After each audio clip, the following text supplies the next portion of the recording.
Hello,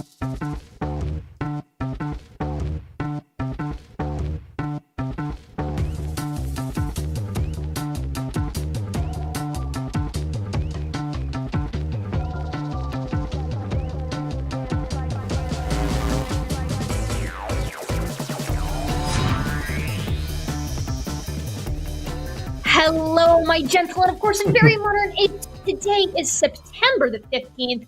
Welcome to SkepTalk. I am your primary host for the evening, Erika or Gutsy Gibbon, and I'm here with my co-host, Dr. Adair. Aaron, how you doing? Not too shabby. A little tired, but doing okay. Yeah? Anything of note in your life? Just with the busyness of all my other jobs that I've been doing, that keeps me busy and or out of trouble. That's at least how I try to put it. If I'm busy, I can't do the things that would otherwise make me have to explain myself to a police officer. That's the devil's hand, or the idle hands are the devil's playthings. So, and we certainly don't want that here at SkepTalk. I'm doing well myself. Just got back from vacation, so I'm tan. You guys have probably noticed I'm a little darker than usual, and I'm wearing a hat to obscure a zit that is currently blossoming on my forehead. But other than that, I think I'm doing pretty well. Just had a sandwich a little bit ago. I got my water bottle. I'm ready to hydrate. But more than that, I'm ready to have a couple of really excellent calls today. Dr. Adair and I are hoping for some specifics. As usual, I'm a glutton for punishment. I want as many people out there, given the themes behind SkepTalk, where it's like, you're calling and convincing us of things that you believe that we're probably skeptical of. So if you're a creationist of any variety, that includes intelligent design, old or young Earth creationism, if you believe in aliens, or I guess given the recent news of Mars, if you are an aliens have visited Earth kind of person, call in. Ghosts, ghouls, goblins of any stripes, if you've had encounters with those, call in. Convince us of your cryptid encounters. Call and tell us why we shouldn't be so skeptical. That's the kind of calls that I'm hoping for. But Dr. Adair is feeling a little more cerebral today. So why don't you tell us what kind of calls you're hoping to receive? Yeah, so I've, in part because of some of the books I've been reading / listening to, I do a fair number of audiobooks. The fact of the matter is that we seem to have at least on certain issues, just as much doubt as possible when it comes to science or scientific thinking, scientific authority. And, well, I, of course, see this as detrimental to both the country and the future of our species. Heck, it's even just bad for me personally if we're not doing good on science. In fact, just to put this a little bit more direct, I'm currently in the great state of Massachusetts. And because of what the head of Health and Human Services for our country, Mr. RFK Jr., saying that people under 65 don't need the COVID vaccine, the law in Massachusetts is if it's not recommended by the CDC, then it's not freely available. So places like CVS, pharmacies like that can't give out the vaccine. It sounds like even if I go to a doctor, it might be like arm twisting to actually get the updated vaccine. So it's like, this can only happen by having either an idiot or a political advocate, or both, in that position. It is not something that the science actually indicates. And it's now very directly affecting me. So I'm angry, and I think everyone else should be angry too. We find ourselves again at this wonderful Rubicon. We've crossed about 6,000 Rubicons over the past 6 or 7 odd months, and 9 months now. Over the past 9 months, we've crossed a lot of Rubicons. And once again, we find ourselves looking down the barrel of, but he said he wasn't going to do that. And then we're here, and he is, of course, doing that. And the people who were called alarmists or, other such pejoratives, I guess, were yet again correct, right? I don't really know what to say about it at this point. I mean, I'm sorry to hear you're being directly impacted by this, because I live in a southern state, so this was always going to come down hard on my state. But for me, it's like ever since the end of January when we got the grant freezing. It's been impacting me and people I know directly, full stop. It's drastically impacted not only my direct path forward, but other people I know's direct path forward. We're looking down the barrel at folks who are getting ready to graduate with doctorates or who are sort of approaching that end state of their PhD. What kind of postdocs are going to be out there? Most postdocs are funded by NIH and NSF money, which we are going to have a sort of worst case scenario 55% cut to, which is, I mean, science can't function with a 55% cut. Yeah. Another sad story from budget cuts that we're seeing is, NASA just announced that we've got the best support so far as of yet for life previously having existed on Mars in the form of these leopard spots. It was a wonderful Nature paper, and I've watched like a billion, astrobiology and astrobiology adjacent videos on it. But it's like, this is the most solid support so far for life having existed previously on Mars. But the sample return mission that we had slated for, like, what was it, 2033, I think, or 2032, it's indefinitely on hold because NASA's had their budget destroyed, so we can't go do that. I'm not really sure what to say. Recently, we saw a publication. I forget what the institution was, but we were looking at the top 20 or top 50 most research productive universities in the world, and something like 13 of the top 15 were Chinese or non-United States research institutions. Like, the United States has been getting bodied since 2020 as far as basic research, but that is only going to get worse. We're handing to China on a silver platter what was once something that we had a great deal of influence on, and that's the future of science. And I'm not really sure what to do about it. I'm real black-pilled on the subject right now, actually. I don't know about you. I mean, we're kind of been batten down the hatches and hope that things get better once we have another opportunity to vote, I guess. I'm not really sure what else I can say. I mean, that's the big thing. We still have a democracy, so we still have the power of voting. We can still harangue our representatives. That has some ability to change things. Of course, you mentioned Rubicon's being crossed, but at this point, if you're in DC, that's not the best analogy. At this point, the army hasn't crossed the Rubicon. It's crossed the Tiber River. It's crossed into the Pomerian. The military's inside Rome. We're so far down, like, we're so far past, like, how, I mean, gosh, at what point does it just become, like you said, like, we're on the other side of the planet? I mean, we really don't have much more to go. I don't know. I mean, every time I look too far into it, I get pretty despondent. I mean, short of calling your representatives and, like, begging them to do something. But, in the state that I'm in, I've messaged my representatives a few times, and I don't suspect I don't suspect anybody's going to make very much headway, because we live in a world that at this point is just so team sports. It's not about what matters. It's not about what's true. So where do we go from here? I don't know. It's scary. It's scary times. But if you disagree, call in. I would like to be wrong on this. And I would actually say calling in, because honestly, I think the way that we're going to move forward is, in part, yes, voting, but also the fact of the matter is we're rather polarized politically. And I see the only viable solution to that is talking to each other across said aisles. And these policies are hurting people, whether you're in a red state, red county, blue county, urban, rural. And the fact of the matter is, if you're in a state like, say, Texas, that's now being hyper gerrymandered, if the folks of Texas are like, hey, wait a minute, I want to choose my representatives, not have them chosen for me.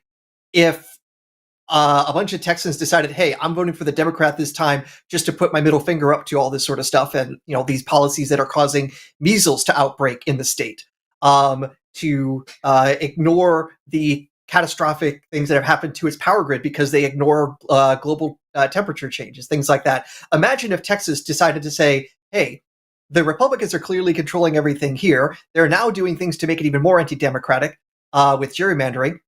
We don't have to vote for the Republican just because we're in a quote-unquote red district. So imagine if we could talk to our fellow folks that might not agree with us politically on many things, but say, hey, you like democracy, right? Here are the folks taking it away from you and are doing it for the sake of the plutocrats, the crackpots, and hope you'll just blame brown people to solve problems that aren't going to get solved.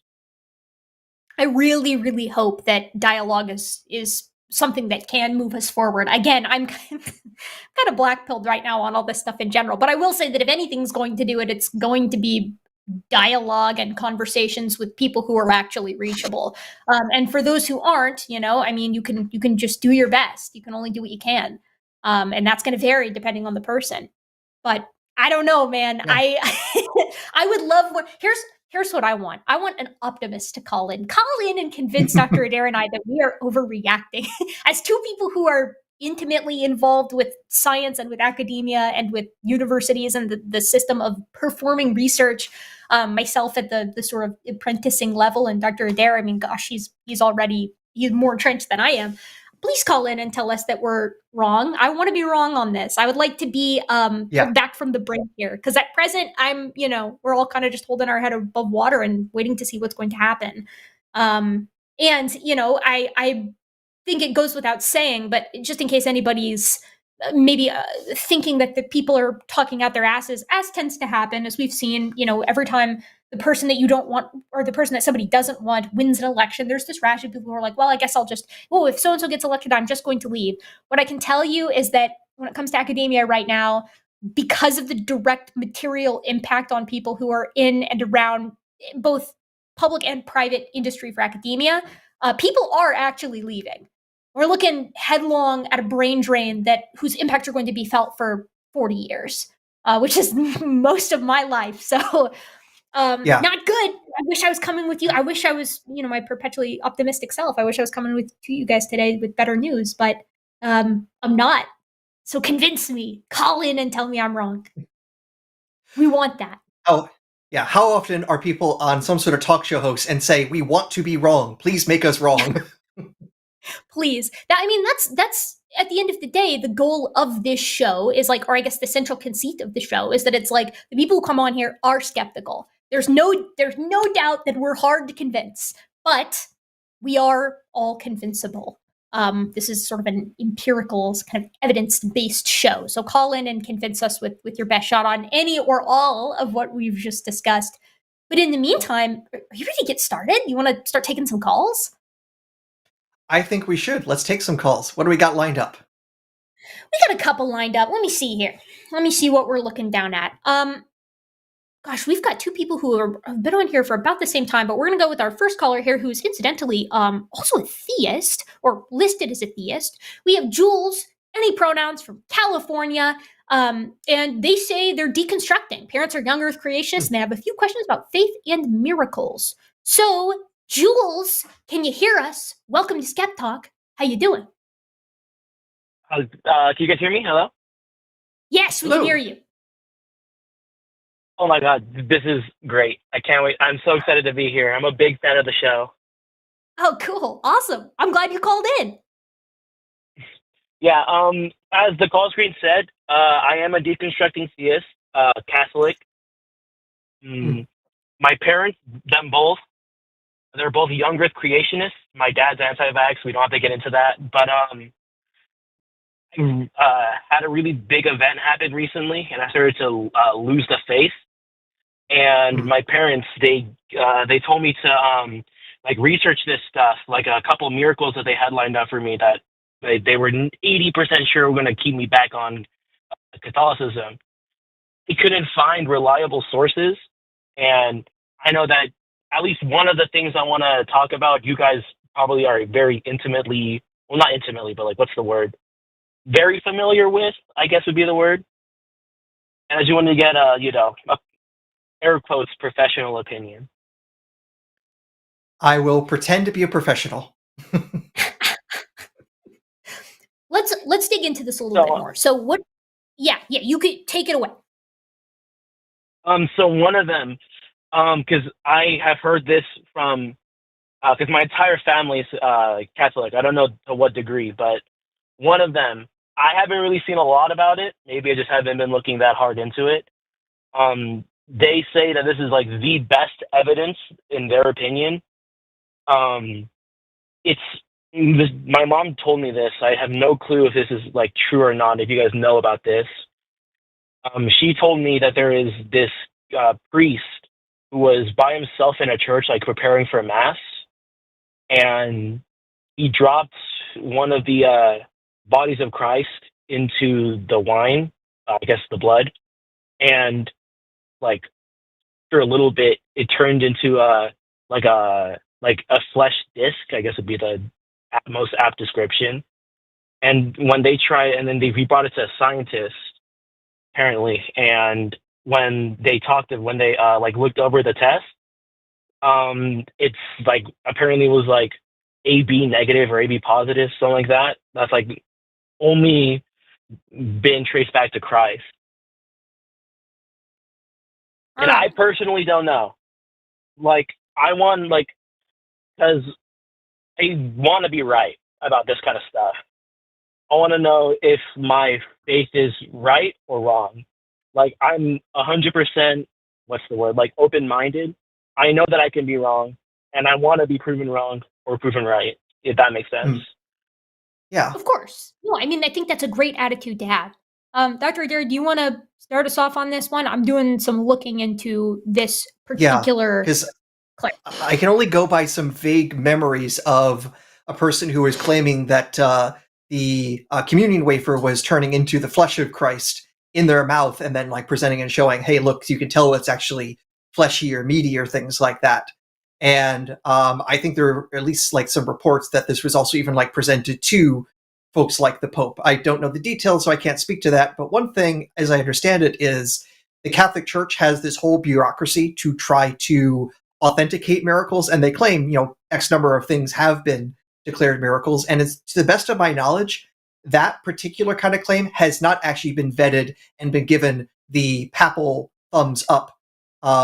So it's interesting your parents would say that this is like a bona fide miracle if the key organization that they're part of, as far as I know at least, has not authenticated this very miracle. I could be wrong about that, but that's to the best of my knowledge, is that this is not a miracle declared authentic by the Catholic Church itself.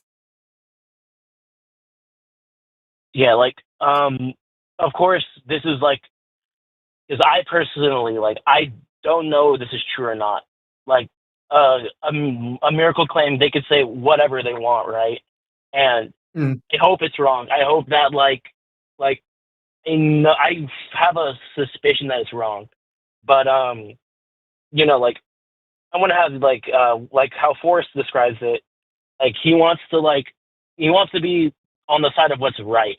And I just want to know if, like, any of this stuff makes sense at all, because, like, I've been doubting for a long time. I just want to make sure that my doubts are well placed or not, if that makes sense. So I think your doubts are well placed, just because, when we're talking about something miraculous by its nature, by the definition of what a miracle is, it is something that sort of defies the norm. It defies natural laws. That's what something has to do to be considered a miracle. And that's why they're usually surprising and out of the ordinary. So, like, I think that it's pretty normal for anybody to hear about this and to be like, well, I'm kind of skeptical on that. Extraordinary claims require extraordinary evidence and all that. So upon a brief search, I think I found the miracle that you're talking about here. So the official name of this story is called the Eucharistic Miracle of Lanciano. Technically, it is proposed to have happened in the 8th century, but the experiments were not performed until 1970. So we're talking about a whole lot of time has passed since when this miracle purportedly occurred and when they were actually clinically analyzed. In addition to that, evidently, there are no actual documents of this miracle having occurred that are older than the 1500s, 1574, which strikes me as pretty odd if this miracle is as miraculous as it's sort of being touted, and especially if these relics were being housed and considered holy since the year 8th century. So to me, I think Occam's razor here suggests that we're looking at a story that was sort of drummed up, mythologized over time, and material that was never actually a wafer, perhaps material that was actually organic in nature. I don't doubt that in 1970, something was tested and came back as blood tissue and AB blood. Now, AB blood is rare, but it's not out of the ordinary. A decent proportion of people worldwide have it, or I guess not decent proportion, a decent brute number of people have AB blood of one kind or another. So that in and of itself isn't extraordinary. In fact, the only thing that's extraordinary about this entire claim is the actual transmutation that's supposed to have occurred, and that took place supposedly hundreds of years ago and wasn't actually first written down until hundreds of years later. So I think the entire thing, when you take a step back, just doesn't seem to hold very much water. And as Dr. Adair said, the biggest support for that is the fact that evidently the Catholic Church itself doesn't consider this to be a miracle. Well, why is actually that the correct, case? because the case I was talking about was supposed to be something modern, like in the last like 20-ish years or something. An actual person saying, "Hey, the communion wafer is changing form in my mouth," and it's like, see, it's a piece of meat, not bread. That was so like much more recent. I didn't realize that this alleged miracle is based on something that happened 1,000+ years ago. Yeah, with a document trail long 700 years after. Yeah, that's what we call lacking a chain of a credible evidence. Well, not to No, mention that, 100%. Like, real quick, Jules, this is like super fast. I don't know. I mean, first of all, go ahead. Sorry, you got it. I just want to say, like, I had no idea this happened thousands of years ago. When my mom told me about this, she made it sound very, very recent. Like, I had no idea this happened like ages ago. That I never knew that. Holy. The first result that I got from this was from a Catholic website that believes that this miracle is something that legitimately happened, from St. Michael the Archangel Catholic Church, May 16th, the Eucharistic miracles, the miracle of Lanciano, 750 AD. Right? So like there's no doubt, I don't think, I mean, just on this basic search, that this is at least the primary testament of this happening.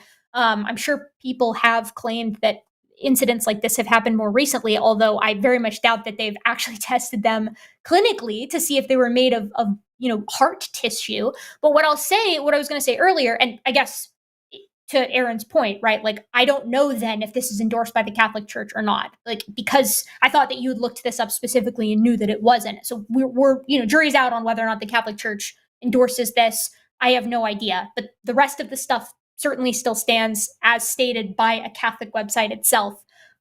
But I'll add that if you look at the history of science lasting over the past 500 years, one really common hallmark, unfortunately, of especially anatomical training, which is one of the earliest sort of formal sciences, because, by necessity, there's a whole lot of grave robbing and a whole lot of informal dissections. It's not that difficult to get your hands on human remains over the past 500 years.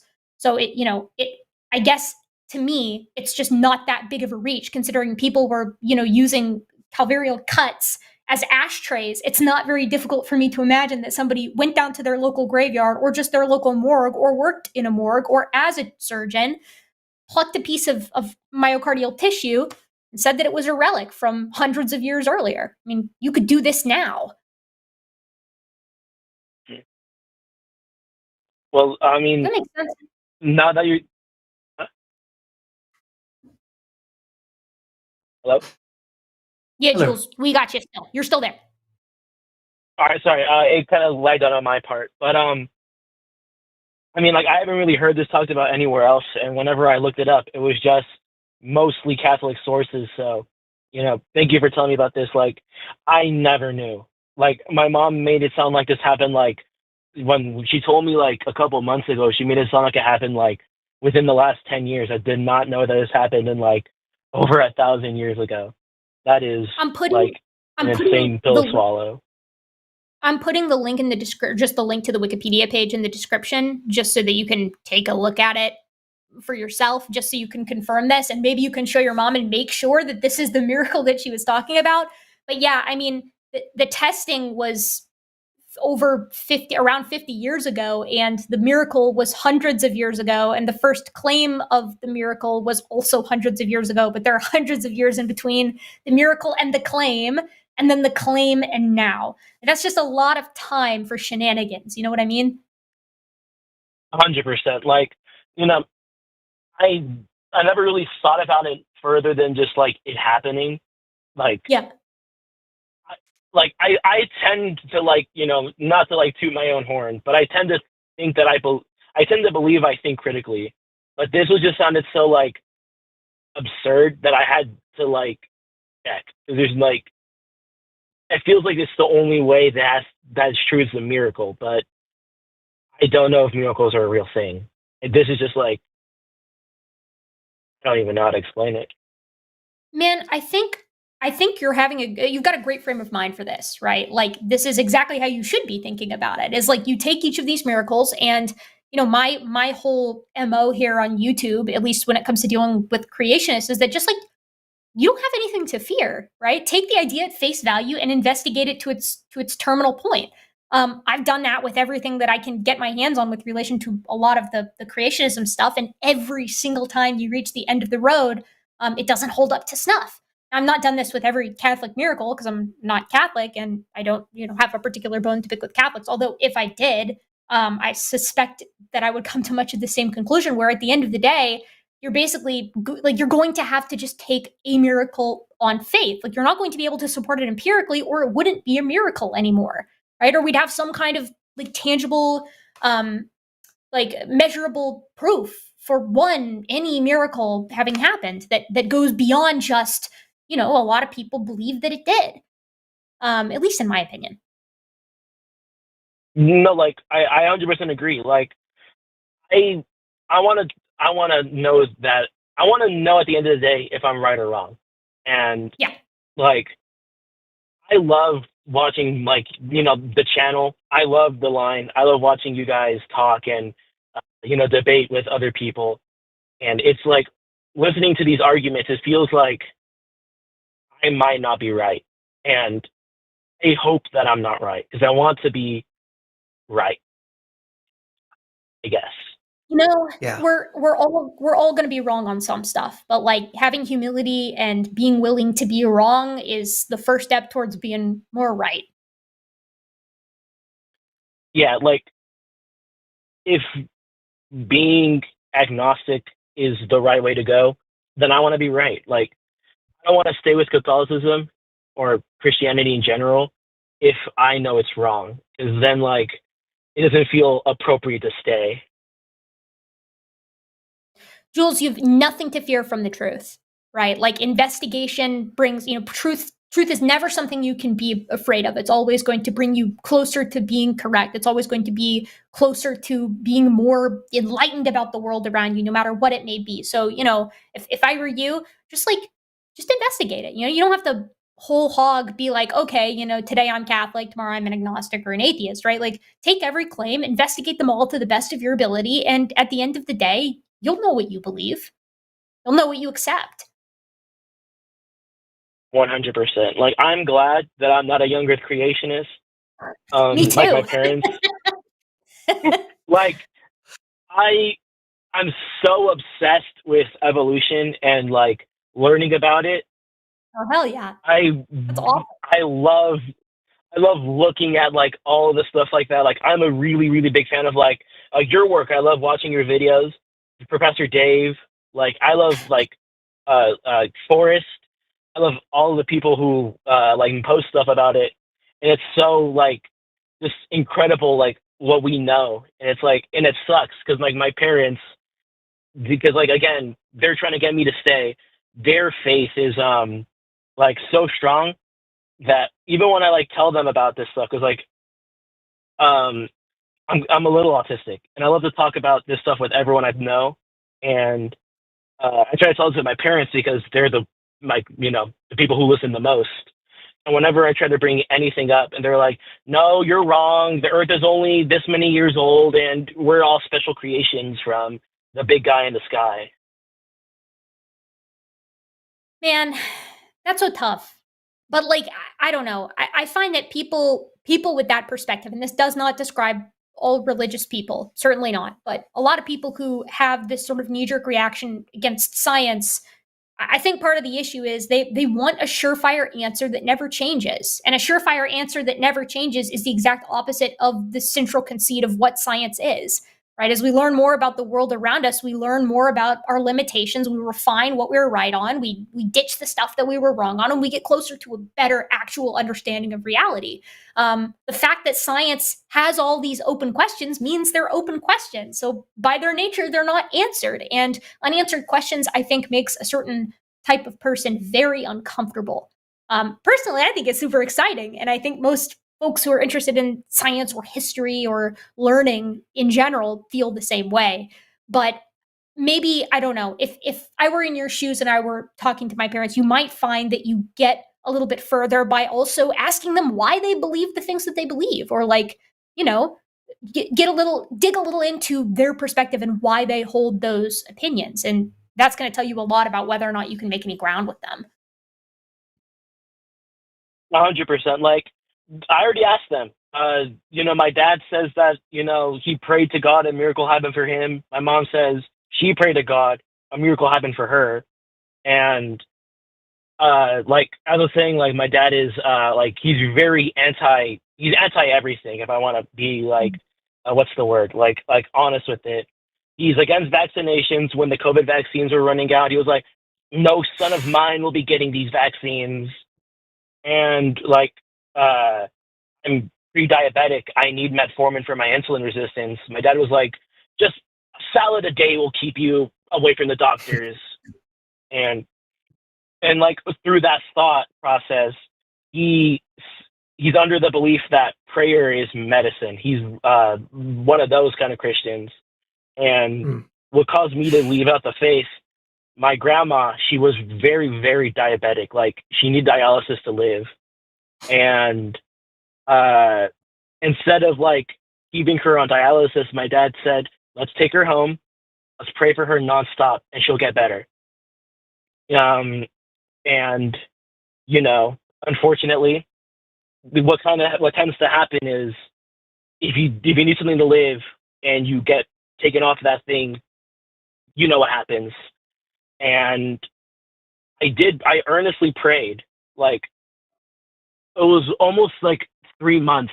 I remember, like, I was 3 months every night praying, and nothing happened. And, like, that caused me to realize, like, am I wrong? Is this God real, or is this God fake? And I didn't know. So then I started to go down, like, watching videos about it and talking to my parents about it. And what the video said was something, what my parents said was another thing. And I really didn't know how to, what's the word? Like, reconcile them. Yeah, I think that's the word I was looking about, reconcile. I did not know how to, like, reconcile what like, the evidence says and what my parents say. And, like, that's what I want to talk about faith, like, is, like, how far can faith really go? Because, like, I want to believe in what's right. If this is wrong, then it's wrong. But, like, that really hit me as, like, a thing that this might be wrong. And I want to know, like, is this wrong? Yeah. I have thoughts on this, but Dr. Adair, I've been hogging the spotlight here. I have to say, I'm honestly a bit surprised that this is the background that your parents have, because Catholics are not that big on young Earth creationism. The Pope has hardly said anything negative about vaccines. So I am wondering what, I'm going to say, radicalized your parents to that kind of end, because that isn't, from what I understand, the norm coming from the higher echelons of the Catholic Church. I really don't know. Like, for them, I think, because, like, I don't want to, I mean, it's not like my dad's going to hear this. My dad's very arrogant. He's very, very full of himself. And I think for him, for my mom, it could be something entirely different, because my mom is nothing like my dad, but my dad, he's always, he said it his way. If it's whatever he says is wrong, then it's never wrong. It's completely right. And this is something that, like, because I told him, like, why did we take my grandma off dialysis? Because that was obviously the wrong thing to do. But in his opinion, it was the correct thing to do. and I don't know why. Like, very, very, what's it called? Like, cut and dry. It was wrong, but to him, it's, what he says goes, and that's just one of the things that he said. Man, I'm so sorry, Jules. That sucks. And I know you feel it can feel super helpless because I don't know how old you were when these kinds of decisions were made, but even if you were already out of the house, it's like, you as the grandchild have a lot less power than your parent might have when it comes to making decisions for the well-being of your grandparents if, they can't make those decisions for themselves. But I mean, clearly you've got a good head on your shoulders. The fact that was setting off alarm bells and causing you to ask questions. I mean, I certainly you did what you could in talking to your parents about this. So I hope you don't feel any kind of guilt or responsibility for this kind of thing, because I know it's easy to do that. I've done that myself with things. So it's like I hope you're not being too hard on yourself with regard to that. I also know nothing about you or your dad, and armchair psyching a stranger over the internet can be a fraught thing to do, but you also never know what kind of mental health or mental illness somebody is experiencing that can cause them to behave in an odd way. I mean, if for anybody out there who's dealt with folks who are narcissistic, it can be incredibly hard on the people around them because the person who's narcissistic is so set in their ways, and they are genuinely, a lot of the time, kind of deluded into thinking that they're right and something is right or something is wrong by virtue of being associated with them, which is delusional, but there's nothing you can really do about it as somebody who's around them. And so, setting boundaries and taking precautions to make sure that impacts you as little as possible often tends to be what a lot of folks who have narcissistic family members or family members with similar mental illnesses have to do. Because you got to remember too, Jules, like you got to worry about yourself as well. Like I know it's tough when it's your parents, and take my advice with a grain of salt because every situation is different. But it's one of those things where it's like make sure that you're taking care of yourself too and not putting too much on the line for the sake of trying to convince somebody who may well be unconvincible, depending on where they're coming at it from. And again, I don't know the details, so I'm totally speculating here. Like I get what you're saying. I was 14 when it happened, and unfortunately, I'm 18 now. Yeah. I'm stuck in the same place. I'm trying to get a good job, but it's kind of hard. But well, yeah, of course, I've been taking care of myself. Been harder.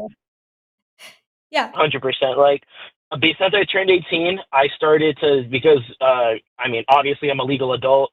I've started to talk to my doctors, and like I'm getting what I need. I'm making sure I take care of myself.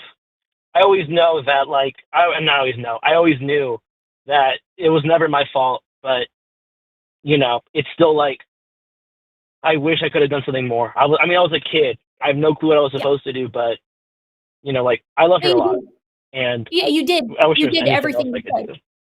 You did absolutely everything you could do. I mean, you're 14. You talked to your parents. That in and of itself, trying to figure out what was going on, and in your way, standing up to your parents and trying to understand their motivations for doing something that you disagreed with, that was against medical advice, that was already incredibly brave. I mean, people forget what it's like to be. It's not easy being 14. Like when you're 14, the world is heavy on your shoulders, especially in a situation like this where you feel quite powerless. So you did everything that you could, and I certainly commend you for that. And you've got to keep that in mind. And sometimes it takes somebody else reminding you not to go too hard on yourself, because it's easy. I know it is to start beating yourself up and coming up with all these elaborate scenarios about how something could have gone better. But you did all that you could, and that's something that you should be really proud of. As far as like your situation now, I'm glad that you're getting a job, and my advice to you, given your current situation and given just the little information that I have, the sooner that you can get independent, the better, especially because a lot of times having conversations with people tends to go a little bit easier when there's not as much of a power dynamic, which when you're living under somebody else's roof, there is one. You can't be totally honest because you're living in their house. So I think you're making the right move. And gosh, my heart goes out to you. It's a freaking horrible time to be looking for a job and to be trying to set out on your own. And shit kind of sucks right now. But you'll get there for certain. You've got the tenacity for it. Yeah. Yeah, thank you. Because like I mean, besides this, like this is like one of the major things that made me fall off the faith. There's also just like a ton of like smaller things, of course. Like I read a lot of the Old Testament on my own to see like if there's anything that I could find in there.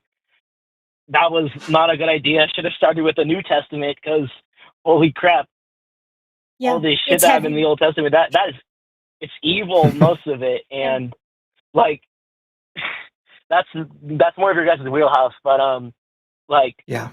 reading this, how could a God who does all this stuff be just? And it's like it's just I don't know what's right, and this doesn't, in my opinion, I have no clue anymore what is and isn't. And obviously, I know evolution's right, obviously, but in terms of like, in terms No, of like, I get what you're saying. yeah, like there's a belief because I'm not a young Earth creationist. Thank God I'm not. Man, I know the universe is. go ahead. Sorry, I interrupted you. I interrupted you. I jumped the I gun. was just, You go ahead. I was just saying, like, I know the Earth is like 4 billion years old or whatever. I know that humanity has only been around for like, what was it? It was like 300,000 or 30,000. I forget the number, but like, I know all about this stuff, and it's just I have no clue if belief is correct or not, and I want to be correct. Like, I want to know that at the end of the day, when I go to sleep, I want to make sure that, that if belief is correct, then I believe. But if belief is incorrect, then I don't want to believe. I want to know what is correct. I think you've got a great frame of mind for it, and I know that you'll get there with this. Combination 100%. of being critical and being curious is going to take you a really long way. Like hopefully when I'm able to like live on my own and make my own money, I want to study to become an evolutionary biologist. Like I really want to. It's very interesting. Like seeing all this stuff, That's awesome. like your content, Erika. Like I love watching your videos. It's so interesting. It's like this stuff happened, and it's so interesting, like to hear people talk about it. And I definitely want to get into it myself, and hopefully talk about it to other people too. Hopefully, if I'm able to afford college. I mean, Dr. Adair's totally right. Like you've got the curiosity for it, and that's going to get you a long way. And you've got this. I mean, you've got this path laid out for you that is difficult, but it's clear. You know what you want to do. That's more than a lot of people can say. I feel like that's more than I can say on most days. It's like you know what you want to do. You've got the goal. You've got the steps set out for you. It can be tough to do it, to put one foot in front of the other, but you've got this for sure. You've got this, and if you're as passionate as you are now, and at the end of the day, you're holding your degree in hand, or whatever you end up doing, you'll be able to inspire other people to do the same. I hope so. Like, oh my God, I could never stop gushing about how much I love this stuff. And hopefully I get to a point where maybe I'll be here, but not talking to myself, talking to someone else. But that's a long shot. Hopefully. Oh no, it's not a long shot at all. Honestly, it goes by faster than you think. And then you find yourself looking back, and you're like, wow, I feel like I've covered so much ground, and it's simultaneously been forever and no time at all. It's the nature of aging, unfortunately, and fortunately, I guess. But listen, Jules, I literally could sit here and talk to you about this all day, but we do have some other callers on the line. Did we answer all of your questions at least? Did we manage to touch base on everything? 100%. Like this has been like an eye-opening call for sure. And thank you guys for talking to me. This is amazing. Of course, Jules. It's our pleasure. We love doing this. That's why we do it. Yeah, 100%. 100%. Thank you. Love you guys. Bye, man. See ya. Thank you. Good night. All right. That was a good call. That's a good one to start off on. I love a person yes, an excellent start. In the process of figuring things out and figuring out what they think, no matter where they end up. I mean, there's nothing more fun than a little academic journey, a little journey to find oneself. Also, while that was going on, I was doing a little bit more digging. There's also a Wikipedia page devoted to alleged Eucharistic miracles. So they have apparently this young kid had compiled a whole bunch of them together before he died of leukemia at the age of 15, but that was the starting point for this list that Wikipedia repeats. And let's just say this much. There's about 100-ish items on this list of all sorts of miracles. The host that's bleeding, they see Christ in the host. The more interesting one here, it's from either the 4th or 5th century in Egypt, where the bishop walks on water to receive communion. Holy. If we had that happening if I was growing up and I saw my priest walk across water to provide the body and the blood to the congregants, I'm pretty sure we'd say, okay, there's some holy action going on here. But it happened this one time in Egypt long ago without any documentation. This looks like how miracle stories usually go. I mean, there's something to be said too for and if I saw sufficient support for a miracle, or if I was faced with something, like if I witnessed this myself, Lord knows I'm going to be sitting there scratching my head. Like you said, if someone is literally walking across water, and I can get in my scuba outfit and look under and make sure, and they're literally walking on water, we can prove this. I'm having to have a real serious conversation with myself for sure. I think the problem with all this stuff is that it's like, if prayer and miracles alone could solve problems and cure illnesses and heal people, then we wouldn't have hospitals, right? And we wouldn't have so many doctors who themselves were practicing theists, who believed that they were emissaries in doing this, right? Like, because my mom is a theist, and she has this saying where it's like, God does, if you're in a rowboat, God doesn't transfer you to the shore, he gives you a paddle to row there, which, my mom is very pragmatic as a theist. So I always kind of liked that. And I find that to be a great response to intellectually lazy theists who are like our callers' parents there, right? But I don't know, man. It kind of reminds, the miracles stopping once people start recording things reminds me a lot, or start recording things more, reminds me a lot of a lot of our really epic UFO sightings seem to taper off once everybody starts carrying around cameras. It's kind of weird how that works. The miracles either are not documented, or they are at the edge of what you can barely detect, where the error rate is through the roof. The fact that not only can we not actually see where miracles are actually happening in any sort of valid way, but when we are able to investigate them and figure out what's going on, thousands of times over and over again, we find mistakes, hucksterism, over and over again. So the default should be, I heard a miracle story. How are you confused, or how are you lying to me? Because that's how it happens every time we can actually determine what happened.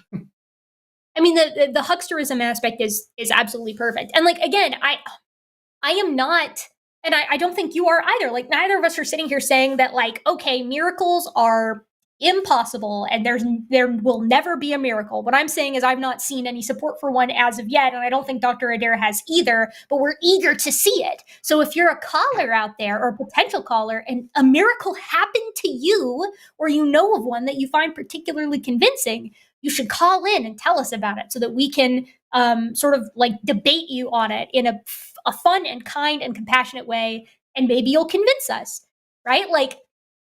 Weird things happen to people. I've had people who are very close to me in my life have weird things happen to them, and they will be like, oh, I had this weird experience.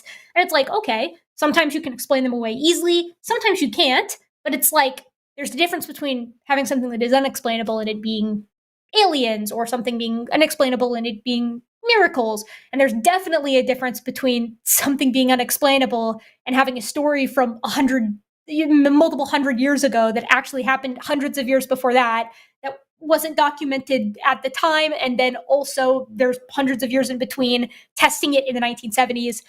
We're looking at a couple of different things going on there, I think. Well, we're open-minded, so call in.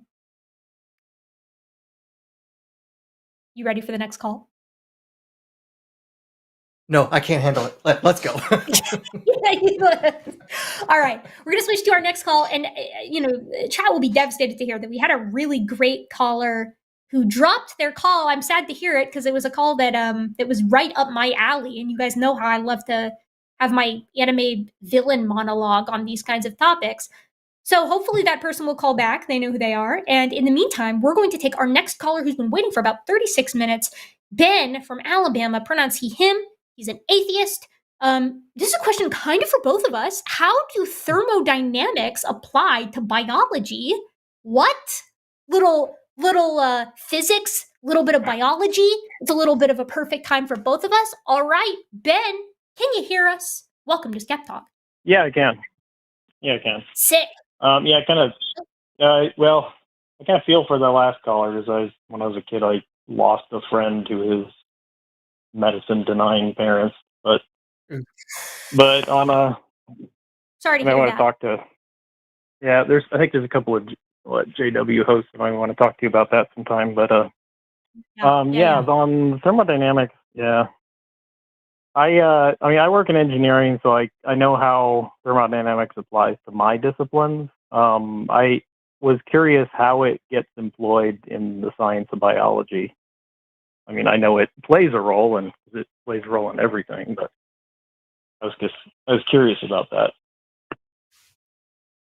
Dr. Adair, you want to start us off? Or you want me to? Sure. I'll do my. I will pretend I know things. I will pretend to know things about biology. So, starting point. Unlike what many creationists will say, there is no process in biology that contradicts, breaks, goes against, or even bamboozles the second law of thermodynamics. In fact, life depends on the second law of thermodynamics because it's ultimately about, as you know, like in its most simplest form, why hot things cool down, cool things heat up, why there is a flow in a particular direction when it comes to energy. And in many ways, that's a good thing. After all, your cells are quote unquote burning sugars, things like that. If that heat wasn't give off, if your cells were trying to just, bring in as much energy as possible that way and not letting anything thermally go, well, every cell in your body would just evaporate. That's not a very good way to have a living organism.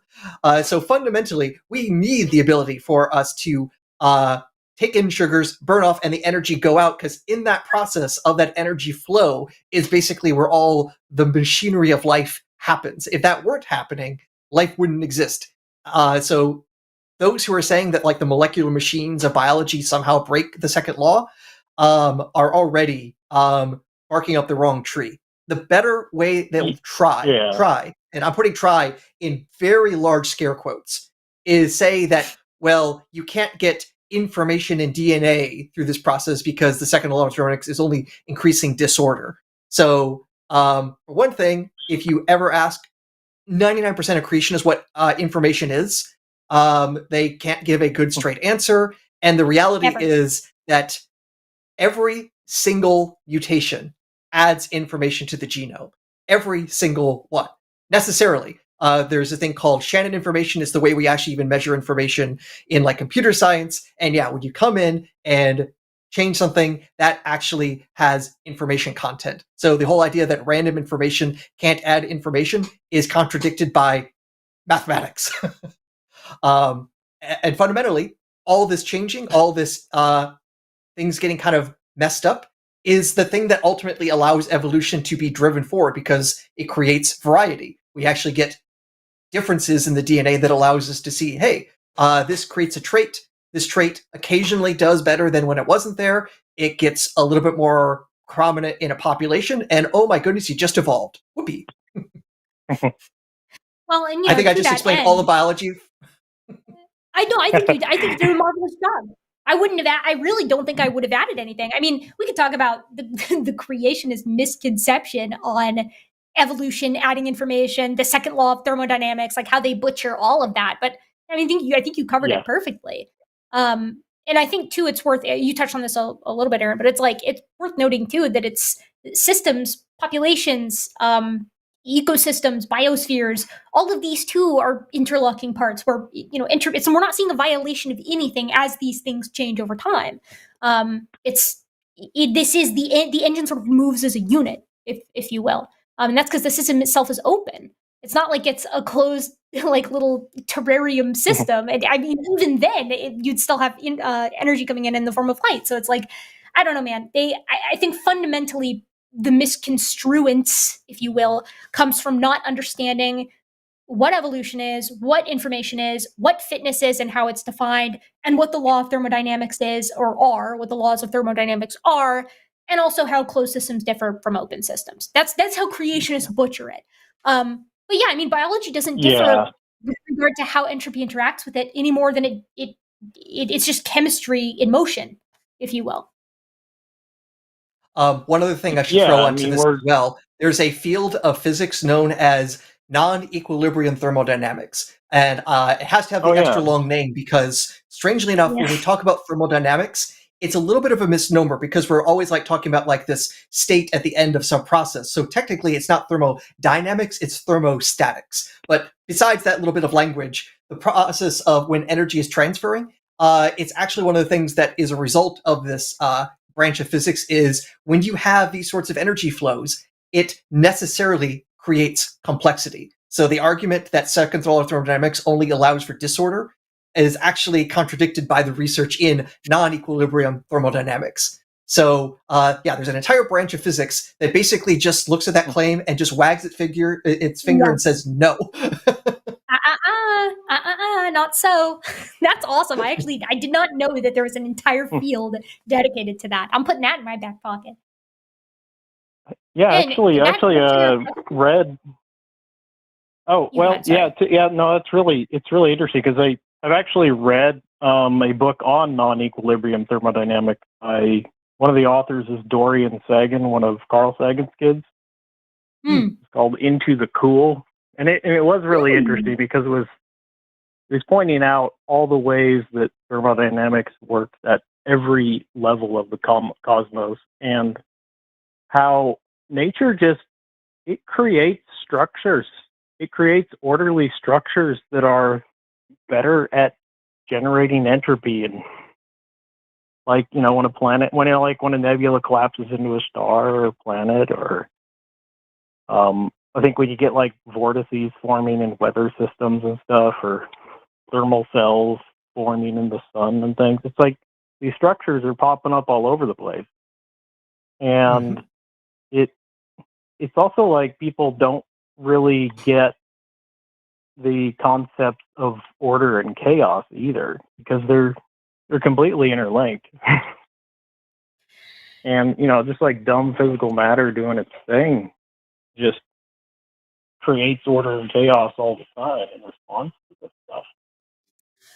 I mean, I think ultimately it's all a variation on that same old intelligent design argument, the tornado in a junkyard. Like, I think a lot of this comes back to it's an intuitive argument. It's like, well, how could randomness get life if a tornado doesn't go through a junkyard and assemble an airplane?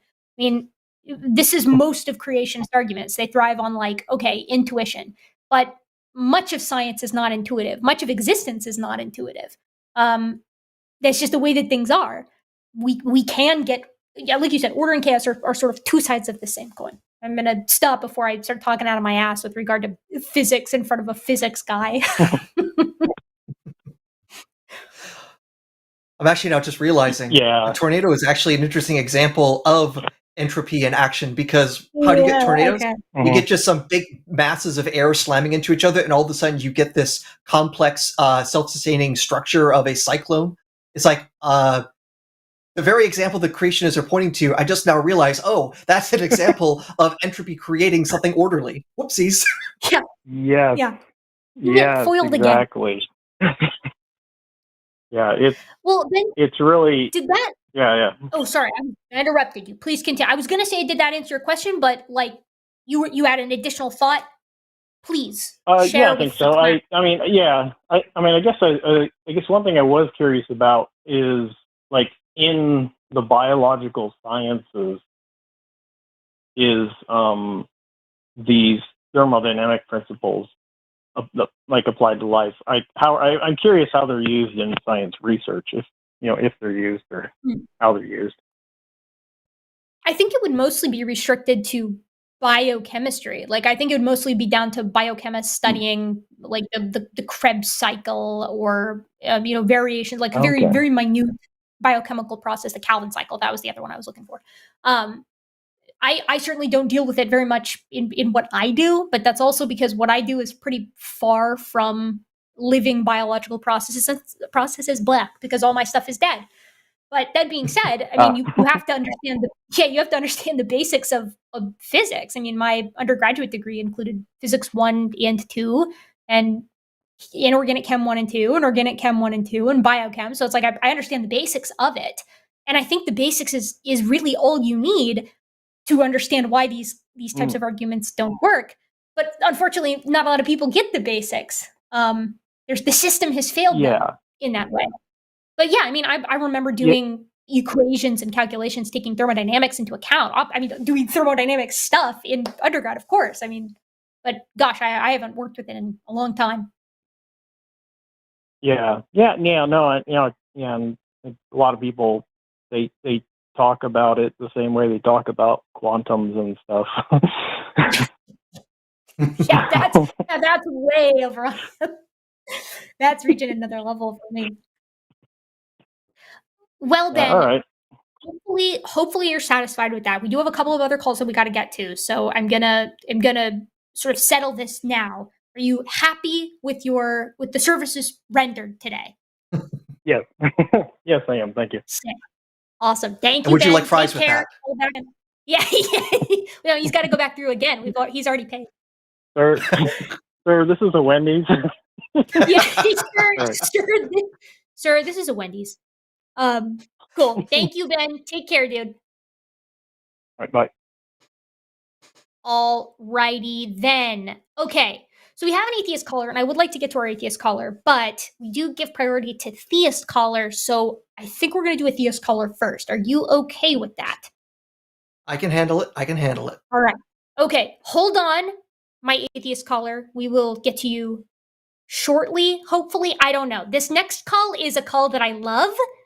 We've got John, pronouns he, him, from Ohio. He's a theist, and he wants to talk or ask about carbon dating. I'm beyond psyched. I love talking about types of radiometric dating. John, welcome to SkepTalk. Can you hear us? Oh, thank you. How are you tonight? Doing superbly. Glad to hear from you and glad we can hear you. Sometimes that's a problem. Tell us a little bit more about your question. Well, I was wondering if you could explain radiocarbon dating and how far back it goes. Radiocarbon dating works a lot like most methods of radiometric dating, but in the case of radiocarbon dating, we're looking explicitly at carbon, and because we're looking at carbon and our ratios of carbon, you're only going to go back reliably about 50 to 60,000 years. You can push it a little bit more under certain circumstances, but you're not going to get over 100,000 certainly. Okay, and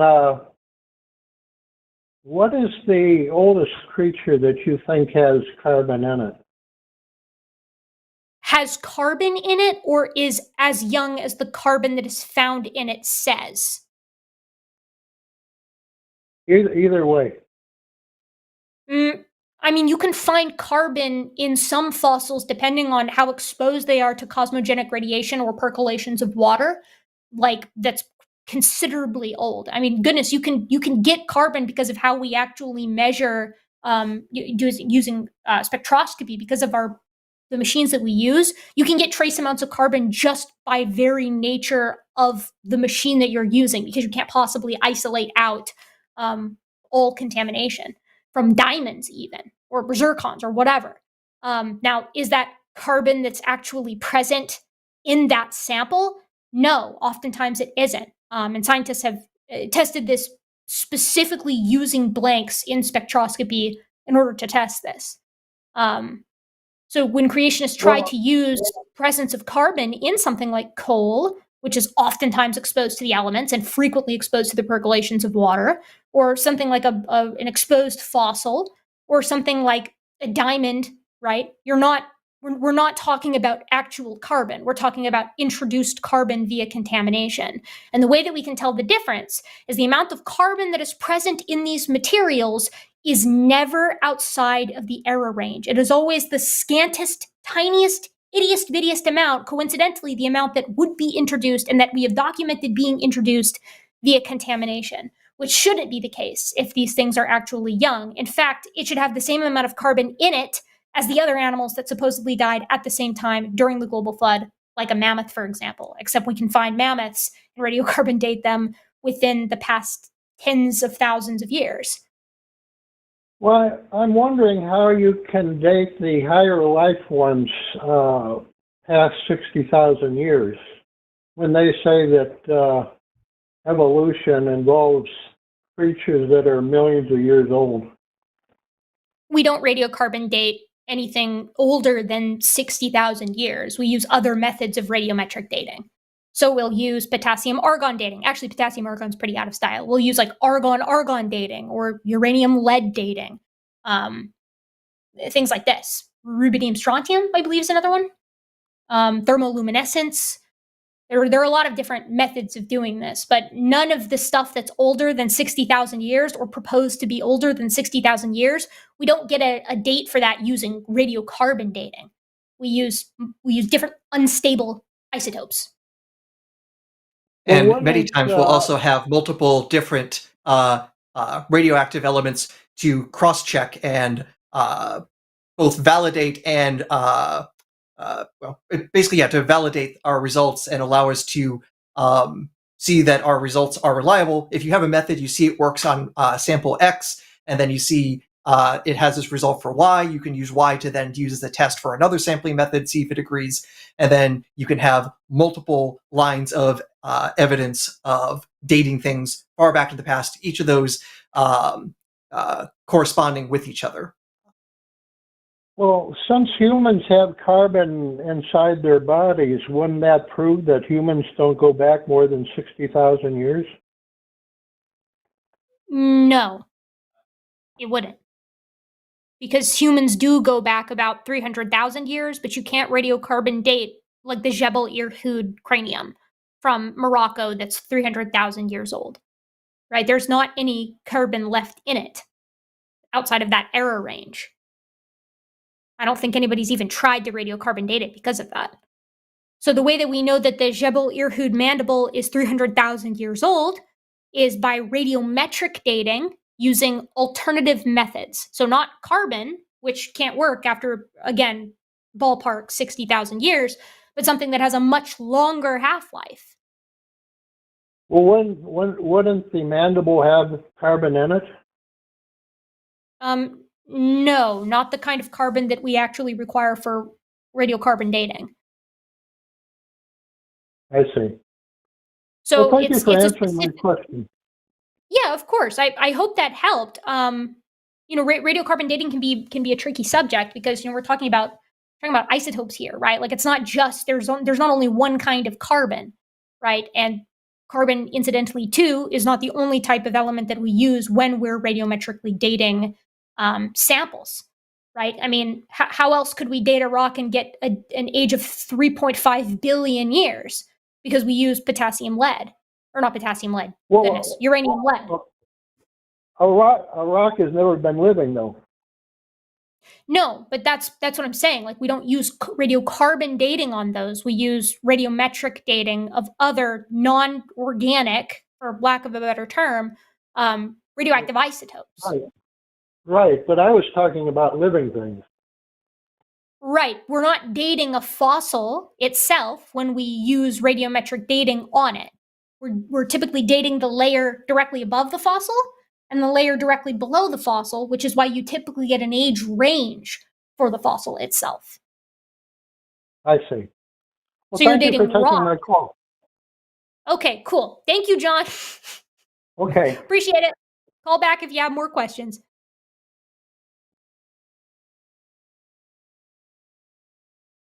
All right. I went a bit faster than I expected. I was glad. I mean, I was happy to see that happen, but I don't know. I think the confusion was coming from like what we actually use to do radiometric dating, whether it's radiocarbon or other pairs of elements. Maybe I'm off on that, but that seemed to be where the confusion lied. But Yeah. I'm glad it went well. I have to say, though, I'm a bit of a traditionalist, so I don't believe in carbon dating. It's an element. You can't have a meaningful relationship that way. All right. Take it easy. I know the puns are coming a little bit early. Yeah, it's coming a little bit early for my taste. Which call do you want to take next? I picked the last one. I try to give preference to those who have been patient. I agree. All right, our next caller is going to be our atheist caller, Bill, pronouns he, him, from Pennsylvania. He's an atheist. He says, is there any evidence for monotheism before 3,000 or so years ago? Can Yeah, you that's hear it, my friend? What was your question? I'm sorry. I was just making sure you could hear Can I us, hear but you? you can. Yeah, Oh, yeah, yeah. I can hear you Mhm. too. Okay. Elaborate a little bit. Yeah, it's just a quick question. You are a paleoanthropologist, is that correct? Or not? Or are you something else? Yeah, I am a paleoanthropologist in training. Because I'm a fifth year now, since the semester has finally begun. PhD candidate, hoping to graduate here soon. Okay. So then I'll officially be one, but I'm not yet. I can't take that title just yet. Okay. Well, I've had a couple of anthropology classes and just, listen to stuff online. And it seems like the beliefs of indigenous people and are like the Yanomami in South America. They don't believe in gods, I don't think, and they're with us still. But they're animists. They believe in evil spirits and stuff like this. And I'm inclined to think that that's probably that was our belief system till the fairly recent past. Probably sometime after the development of agriculture. But just, the wackadoodles are always saying, well, everybody believes in God, and that's not true. Not one God is all omnis and all that stuff. Well, go ahead and have at it. No, I mean, I think that's a great observation. I mean, people groups currently do and have differed in their religious perspectives or lack thereof for thousands of years. And insofar as we can tell, when we look into the past as deeply as we can, I mean, if you want to take burial as some kind of understanding of mortality or some kind of indication of a belief in the afterlife, which I don't personally know if that's appropriate, then we're seeing these types of belief systems not only in other hominins like Neanderthals who buried their dead, but we're also seeing it in Asian elephants today. They bury their dead today. Like they take their little dead calves and they dig a little hole and then they put their calf in it and then they put, dirt on top of it. So it's like, I don't know if that's a fair conclusion to draw from that practice, but what I'm trying to say is that we can't narrow down or put in a box religious or spiritual perspectives of humans and just say, okay, everybody recognizes that God exists. It's like you said, some people groups are animistic, and some people groups are polytheistic, and some are monolatrous, and some are monotheistic.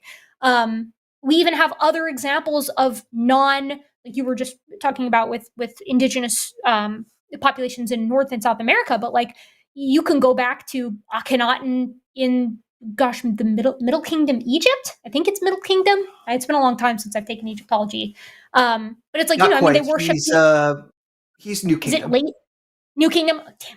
Oh, close. But it's like the Aten, right? The Aten is like the sun disk. They worship. He worshipped the sun disk. He moved the entire capital of Egypt to Amarna to force everybody into believing in the Aten, or to try to do that, and it didn't work. After he died, they moved the capital back to Memphis or wherever it was. I can't remember I can't remember the details. It's been quite some time. But point being, there are other versions of monotheism or monotheism or monolatrous beliefs or whatever. So like it's just not feasible for people with religious perspectives to try to assert that everybody buys into their specific version of God and they're rejecting him in unrighteousness or whatever. But I'm not a cultural anthropologist, nor am I a historian, so I don't think I can give you too many more examples than that, unless we want to push back and talk about what hominins were believing, which non-human hominins were believing, which we can't tell much about that either. So, Okay, well, so we just really don't know and probably never will know. You know, what they were really believing. You know, okay. I mean, shoot, I think that you would have a hard time, like the intricacies of a belief system are often lost when the people who believe it are lost. Certainly the details are. Oh, for sure. Which is an unfortunate, it's an is, unfortunate truth. yeah. Aaron, do you have anything to add? I've been busting my I'm chops just realizing about Middle versus New Kingdom. I'm just realizing if we really wanted to know about like the religion, quote unquote, of Neanderthals, unfortunately, nobody wrote the Book of Grog or something like that from those times, so we don't have much in the way there. I do want to throw in one thing though that might also complicate things, and this is in part because I've been friends for a long time with Dan McClellan, so I've heard him say many times, and he's an Old Testament scholar especially, monotheism doesn't exist in the Bible. So the key book that people point to and say this is the book all about there being only one God, if you actually read it, it's like, no, it actually tells you there's all sorts of other gods that do exist and that are actually part of a council that works with the big guy. And Jesus is originally not the same as that God, but is another kind of divinity. I'll give you an example of that. The phrase that especially Trinitarians will rush to, John 1, in the beginning was the Word, and the Word was God, and the Word was with God. The wording there in Greek is a little bit interesting. When it talks about the Word was with God, it says ho theos. Ho is the definite article, so the God. But when it talks about Jesus was God, it doesn't have that definite article. So it just says was God, or was basically divine. So even that famous statement that Trinitarians rush to and say, look, it says that Jesus is God, it actually doesn't when you actually go into it with detail, that basically Jesus is a divinity, and if Jesus is one divinity that is separate or is somehow different from God the Father-ish, whatever you want to say that, then you realize, there's more than one dude. And of course, angels are supernatural beings. If you don't call them gods, that's just because you don't want to call them that. But if they have supernatural powers, if they live in heaven, if they're immortal, they're just like gods in the same way the Greek gods were. You know, not all of them were as powerful as Zeus, but if Hermes came by and I would just say, well, you're not the top dog, so you're just a messenger, which is actually what the word angel means. Angelos means messenger. I'm pretty sure Hermes would smack me up pretty well. And again, he's an immortal god. He can smack me literally all to Hades. He'll take me down there. You would get smited just about immediately by taken down by Hermes of all of the Greek gods. The one that comes to mind that actually makes sense because there are some versions where he is a psychopomp. There are versions of Mercury or Hermes that does take your soul down to hell. Okay, wow, what a good guy. I always liked with relation to the Bible, the one that I always thought was interesting, that I think has been interesting for a long time, is like in Genesis, when God is talking about if they eat from the tree of the knowledge of good and evil and the tree of life, then they'll become like us. And it's like, brother, who is us? Who are you talking about? You know. Also, I realized while I was talking, I think I said monotheism. It's henotheism, not monotheism. It's monolatry or henotheism, making an absolute ass of myself. But yeah, I mean, you know, belief systems are super diverse. People groups are super diverse. We find different ways to make sense of the world around us, and it's probably not coincidental that, you know, the second that we seem to establish permanent settlements and, you know, stable governments that are seated in those permanent settlements, not to knock the types of governing bodies that hunter-gatherers had or even have today, those are arguably more stable. I don't know. It depends on how you classify them, I guess. But it's like you see this interesting switch where gods stop being wholly animistic forces of nature and they start becoming much more personal, meddling in the affairs of humans, and things of that, things like that. So, Bill, did that help? We do have a couple of other callers to get to that I would like to touch on before we go to super chats. And we have quite a few more calls. How'd we do? Oh, that was fine. It was pretty much what I expected. I used some concepts and terminology I wasn't familiar with, but okay. Yeah. Thanks a lot, guys. Thank you, Bill. Appreciate it. Take care. Okay. Well, Dang it, I always jump the gun with that. Yeah, I don't know. I mean, I think every time I dip my toe into like religious studies, I find it very intimidating. There's a lot going on there. And I think that there's so many ideas to explain so many of the patterns that we see. And it's quite daunting to try to figure out which one you find to be compelling for like, okay, like why do we see the changes that we see as human civilization, quote unquote, as it were, advances. So I don't know. You ready for this next call? I am ready. I'm Wish I say that with the psyched best to be- SpongeBob voice. I'm ready. Yeah. I'm ready. I'm ready. I'm ready. I'm ready. We got Tom, pronouns he, him, from Michigan. He's a theist. He says, should Christians get some credit for the theory of evolution? You're calling it an excellent time for this, Tom. I am about eyeballs deep in a video on this very subject. Ooh. Tell me more about your question, though. Well, back in the day, people used to like get killed, if they had opposing viewpoints or whatever. And it seemed like Christians kind of stood up for like Charles Darwin or whatever. Maybe not the real leaders, but a lot of the people that, they stood up for him and saying, hey, this idea might actually have some validity or whatever. And it kind of seems like your show always kind of focused on the Christians. And it just seems like they should maybe get a little bit of credit for standing up for a lot of the scientists back in the day. Newton, I don't know, there's a whole bunch of you look them up. I don't know that much about them, but it seems like they did stand up for science and, kind of progress science forward.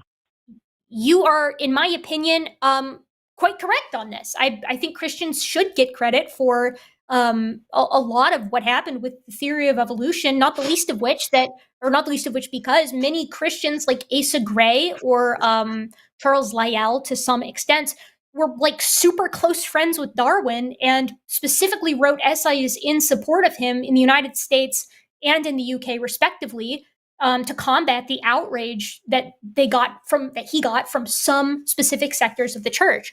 The truth is that evolutionary theory and the ancient age of the earth really was not super duper controversial until about the 1920s. Now, there were always sects of Christians who were railing against it.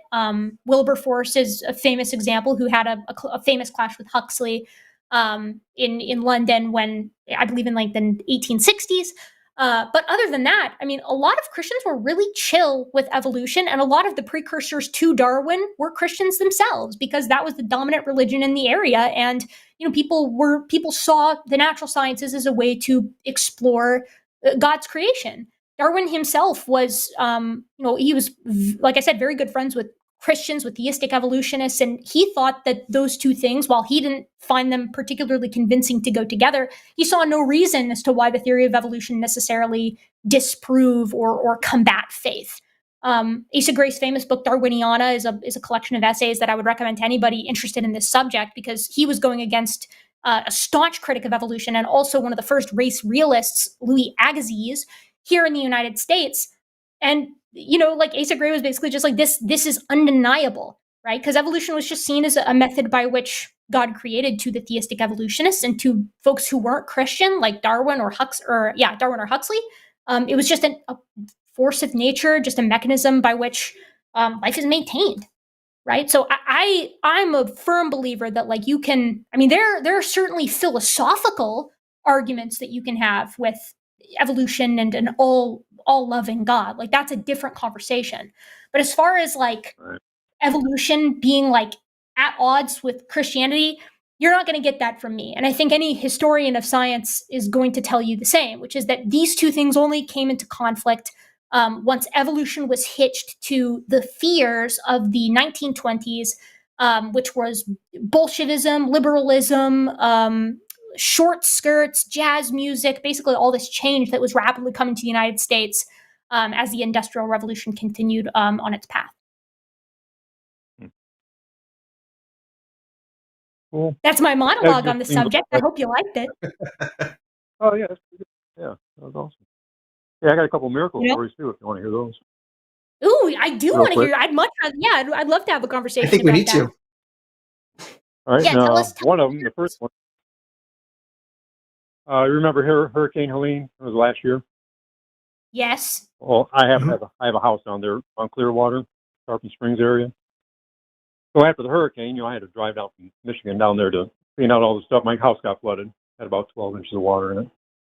So I had to go down and clean all the furniture out, do all the stuff that people were doing, and it was a disaster zone. The gas stations didn't have any gas. The hardware stores didn't have, they were closed because they were flooded or whatever, all that. It was a natural disaster zone. But I go down there, and in my yard, there was somebody's trailer. One of the neighbors' trailers floated over into my front yard. There was like wood in the one side yard. And then there was a washing machine hose next to my hose. That was never there before, but it just happened to be there, right? But when I'm cleaning out the house, and there's some stuff that you could actually, clean the water off, kind of clean it up, like my steel tables that I had in my house. I didn't want to throw those away, so I wanted to clean them off, use the hose to clean them off. But when I went to turn the hose on, the washer in the hose was so bad that the water just sprayed on, it wouldn't give enough pressure for me to use the hose to clean some of the stuff that I wanted to save. Well, this washing machine hose that just happened to be laying there, and it, floated up from wherever, 1,000 miles away or wherever it came from, it was in the ocean, and it just happened to land right there. I look at the hose, so I open up the hose, the washing machine hose. There just happens to be a brand new washer in that washing machine hose. And I would have never been able to get a washer because the hardware store, I could probably go 50 miles or whatever.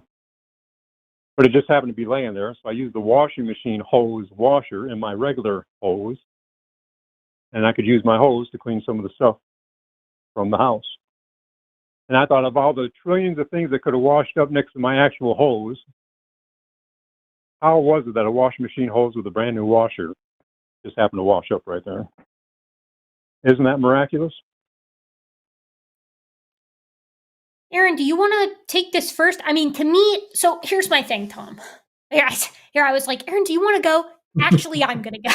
But I'm just my saying it thing, could have Tom, been a trillion things that washed up right there, but it just happened to be that. Yeah. So No, I'm literally totally a with you. trillion Like, things. I think that is very unlikely. But I think that we have to separate unlikely things, which by their nature do happen sometimes, from something that is miraculous. I would also have to Yeah. ask, typically miracles are, I guess, more grandiose than that. Miracles don't tend to happen for, and I'm not trying to downplay your washer situation, but to me, the washer situation compared to something like, I don't know, an illness, typically miracles don't involve the mundane, right? Like typically they're loftier than that. At least in my experience, maybe I've got miracles all wrong. But to me, my first question to you, Tom, on that would be, that's crazy, but coincidences do happen. So how do we tell the difference between a coincidence and something that is miraculous? And to me, something that's miraculous breaks the unlikely, right? It's not just something that's highly improbable. It's usually something that is inexplicable, right? Like, we were talking about the miracle that we were talking about with our other caller was, turning a communion wafer into literal human flesh, transmuting that. I can't think of a coincidence that's going to result in that. So I think we have to parse out the difference between the coincidental from the miraculous. But I also have to pee really quick. So Aaron, you take hold of this. I will be right back. I drank too much water. All right. And if I may, I'll just continue some of her point that you mentioned that, there's trillions of things that could have shown up there. And that's the thing, that also there are trillions of other things that you could have had there or seen that you might have also have found useful or meaningful. So we're very good as humans of finding things to be useful or meaningful to us, even if it is the random flotsam that is around us, especially after such a mess. And conversely, the hurricane, destroyed property in the order of billions of dollars, and I don't even know how many people lost their lives. It would be a really terrible thought to say that God sent this hurricane in such a way that killed dozens, if not hundreds, but convenienced you with a washer. That seems disproportionate for what we would expect a good God to do. Exactly. But yeah, but it was very interesting. I thought, at the time I'm thinking, what the heck, what's the chance of me over? And I walked by, happened up maybe a dozen times when we were carrying stuff out of the house. And I seen it laying there, but I just never. But then eventually I needed it, and then when I opened it up, it just happened to have what I needed. So it was very cool. I guess I'll call it cool that happened. Yeah. But, definitely cool, definitely convenient. If I were in the same circumstance as you, I would be saying like, yep, today is a good day because I can at least do some more cleanup. But then on the other hand, realizing, oh, this minor miracle allows me to clean up the absolute mess that apparently delivered the washer to me. It seems like if this is the delivery service from the Almighty, I'm going to prefer Amazon every time when it comes to my deliveries. right. Exactly. Yeah, well, cool. All right. I mean, I had another miracle story too, but I mean, it might take a while. But If it's a shorter one, I think we have the time to, but so long as it's a shorter story. okay. Well, when I was younger, like 20 years old or whatever, I had something happen in my life, and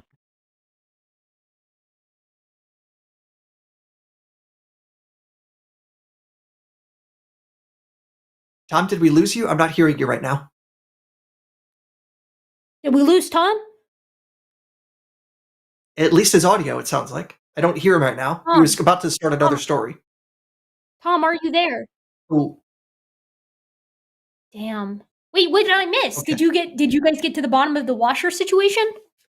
Oh, I pointed out the issues that if this is how God delivers miracles, that he provides the washer to help clean up the mess that his hurricane used to deliver the washer. He may not be the best delivery service, and especially like killing who knows how many people in this process. This is not what you expect from a good almighty being. I mean, I find that surprising. Yeah. I find that, mysterious way. There's mysterious ways, and then there's doing a hurricane to deliver a washer. Yeah, that's just not how I would do it. But maybe, I'm going to say some bad things about Jeff Bezos, but on the other hand, his delivery service proves to be better than God's. Yeah. Well, okay. I'm excited for our next call. We've got a regular here at SkepTalk at the line. We got Stevie, pronouns he, him, from Texas. He's a theist. And Aaron, he wants to point out where you are wrong about the Bible. Stevie, it's good to hear from you again. Hopefully you'll also spare some time to talk about the flood with me. I hope that's the second reason that you called. But you can have Aaron first. Aaron? Stevie, first of all, can you hear us? Yes, I can. Can you hear me okay? Yes, we can. We can hear you. Elaborate a little bit more, and then we'll be off to the races. Yeah, I just wanted to, I heard Aaron talking about the Bible and kind of some of the inconsistencies he pointed out, and it just respectfully, didn't agree. And so I just wanted to kind of call and see if I can straighten it out for him. Okay. Well, let's, what do you want to talk about specifically? Well, I think you said that the Bible talks about multiple gods instead of a single God. That was the one that really stuck out to me. You brought up John 1:1 as an example. But if you actually look at even Genesis 1:1, from the very beginning, it talks about the Spirit of God was hovering over the waters. And then later in Genesis, it talks about making God in our image. It uses a plural word, our. And so it fits in really well with the Trinity, not so much in multiple gods, but I know that that's kind of a thing that a lot of people have trouble wrapping their heads around. Well, I'll say this much. You can read the Trinity into that, but you have to read it into that. You have to force it into there. There is nothing that would make you think, oh, God is speaking in plural because he's a multi-headed being or multi-person. I need to be careful because God is supposed to be 3 in 1, but 3 persons, not 3 persons. I need to be careful about how the exact wording is, but nonetheless, it is not something that you can extract cleanly from the Bible, and it is something that is imposed by centuries of later deliberation, and a lot of the things that don't fit that well have to be massaged into that direction. At the very least, the fact that God is being spoken of in plural, using plural pronoun, using a plural of the verb for create and all those things, indicating there's a multiplicity involved. This is not what you expect on monotheism, and to say it's because of the Trinity is unfortunately just dogma. It's not the evidence way that you would get to that conclusion. Yeah, I mean, I know that at the time that Jesus walked the earth, there was a lot of debate on the Old Testament scripture and what exactly, why it was written the way that it was written. But part of what Jesus kind of did, and then Paul and some of the other apostles kind of made it pretty clear that Jesus is one with God. In fact, Jesus himself, I believe it was in John, says that I and the Father are one. He also states that if you've seen me, you've seen the Father. Nobody could say that. You can't be a prophet of God and lie. You know what I mean? So he's telling the truth according to our theology. Does that make sense? How would you repeat those? Now I need to go back because I believe Jesus also then says that you will also be one with the Father as well.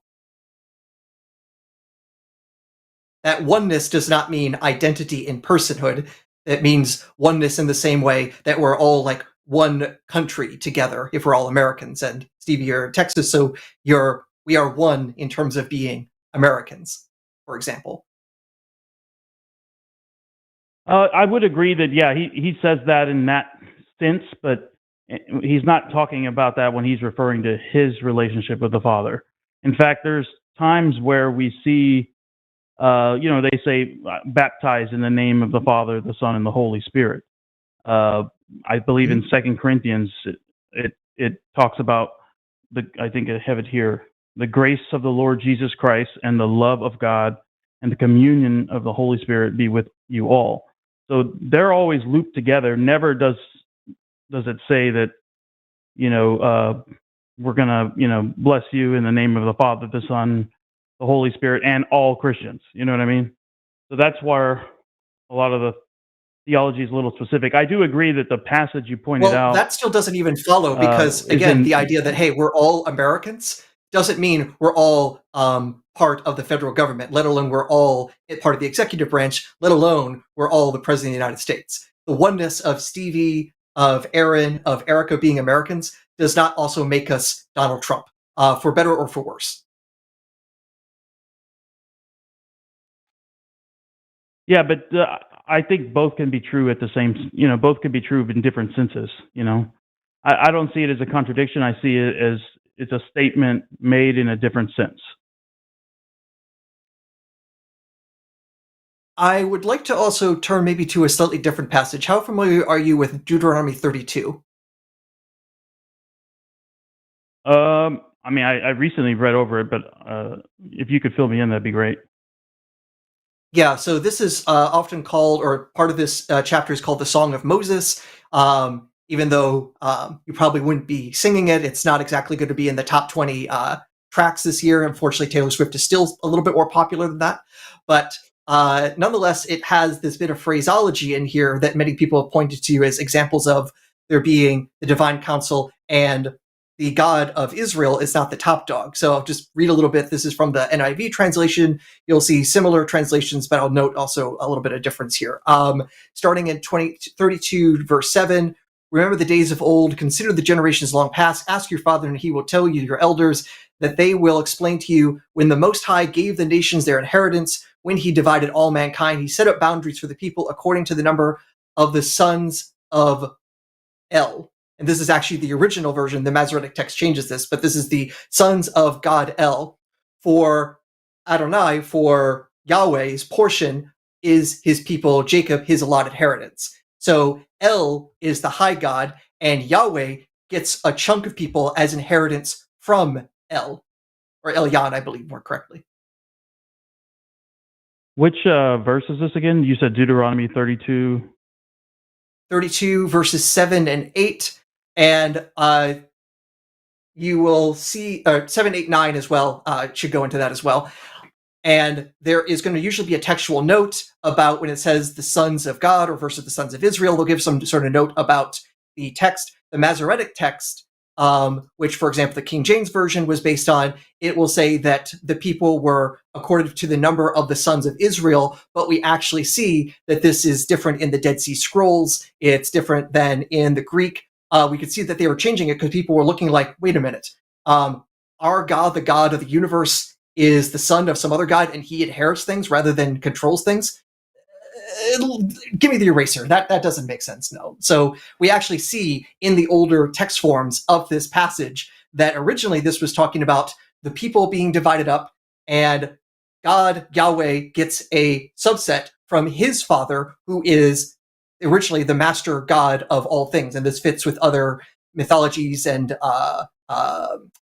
collections of gods from similar regions. So in Ugaritic culture and things like that, there's a similar breakup of these sorts of things. And it seems like the Song of Moses, which is also usually considered some of the oldest literature of the Old Testament, reflects this old theology. And then later updates came along that found that to be problematic.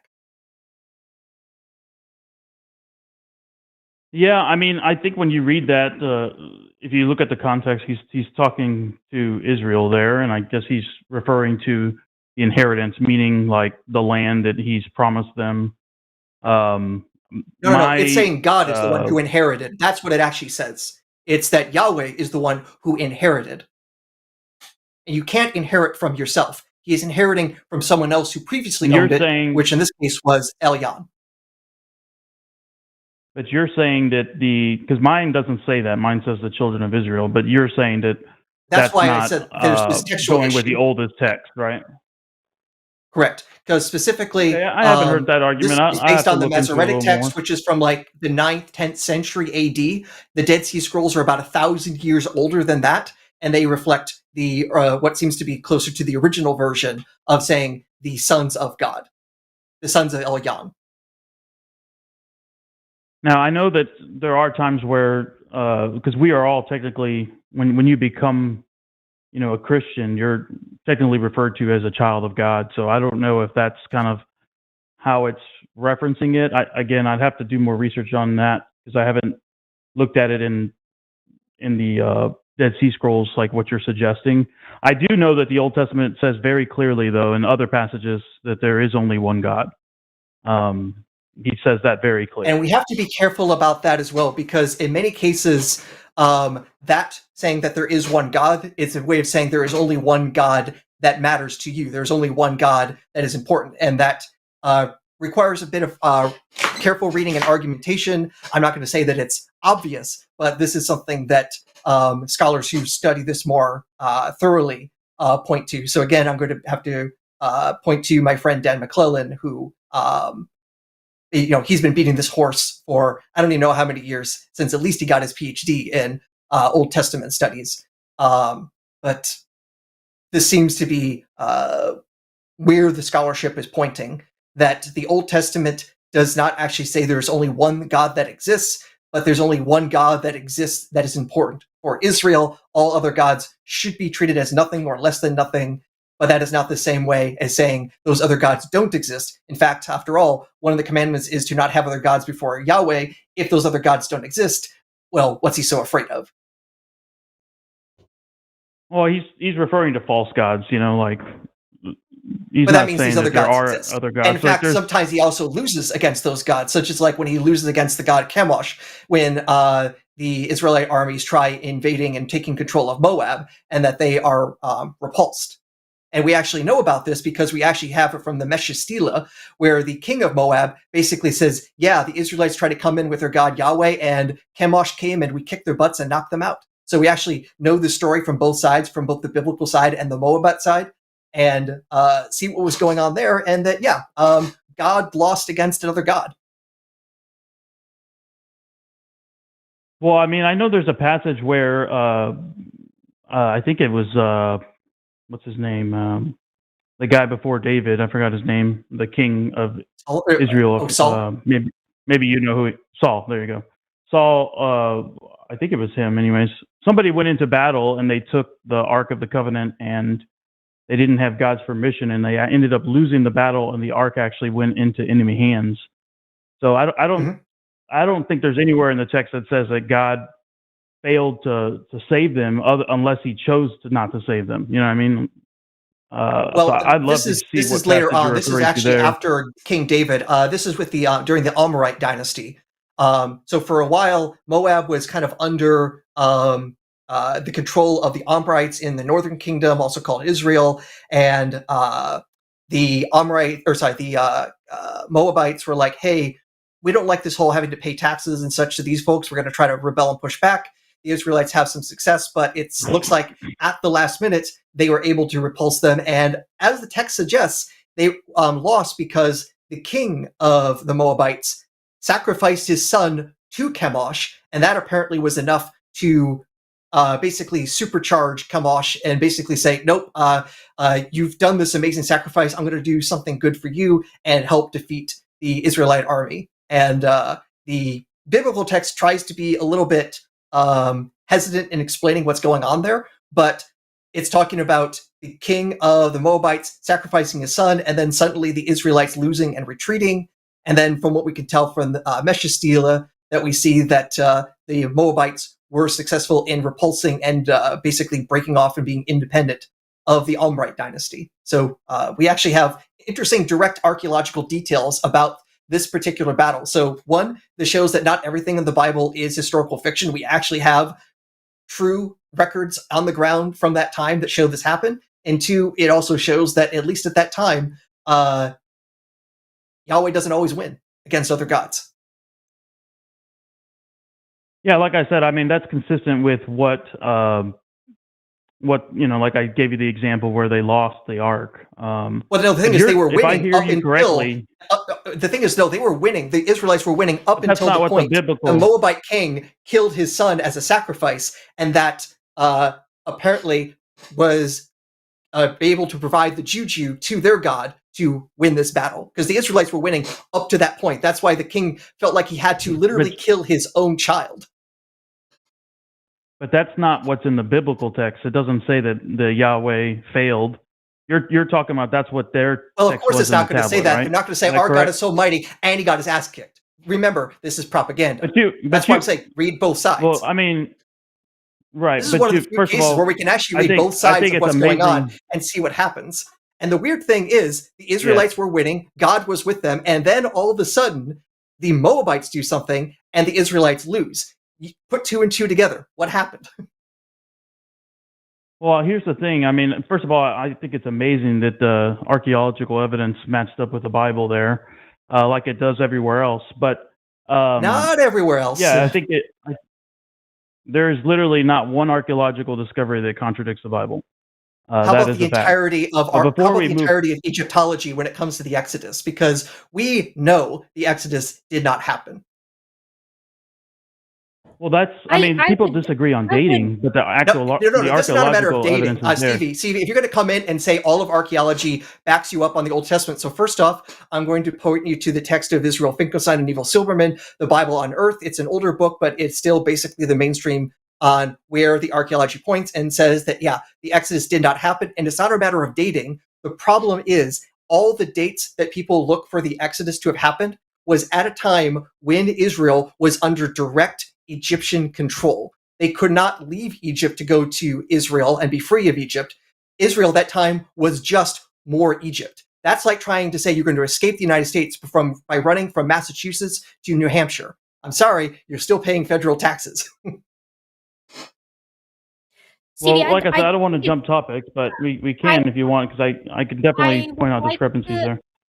I want to point something out really quickly, that an observation that it kind of stuck out to me, It's interesting to me that you kind of like Aaron says two things about this stela and what this stela says about this account of the Israelites versus the Moabites in the Bible. And the first thing is it proves that real events are corroborated, like real events reported in the Bible are corroborated by other archaeological evidence. Okay, that happens several times. Right. There are many things that happen in the Bible that are real events, right? That are corroborated by other general archaeology. Cool, that's chill. And then the second thing that this thing does is support the notion that the Israelites are going up against the Moabites, and at first they're sort of winning, and then the Moabites turn the tide and the Israelites lose. That's reported in the Moabite stela, and that's reported in the Bible. The Moabites add additional historical context and say the reason we turned the tide is because we sacrificed the king sacrificed his son, and then our God came and saved us.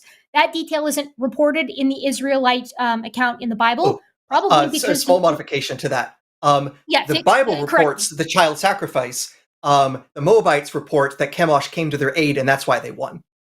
Okay, that even more so then, right? So we've got this mutual account of something turning the tide, where the Bible gives the detail as to what turned the tide, and then the Moabites say that their God came to help them, and then in both stories, the Moabites win, right? So you literally cannot disentangle the Moabite and Israelite agreement that the Israelites lost because the Moabite, according to both stories, the Moabites managed to rally and defeat them. Now, in the Moabite story, they say that this is because their God came to help them.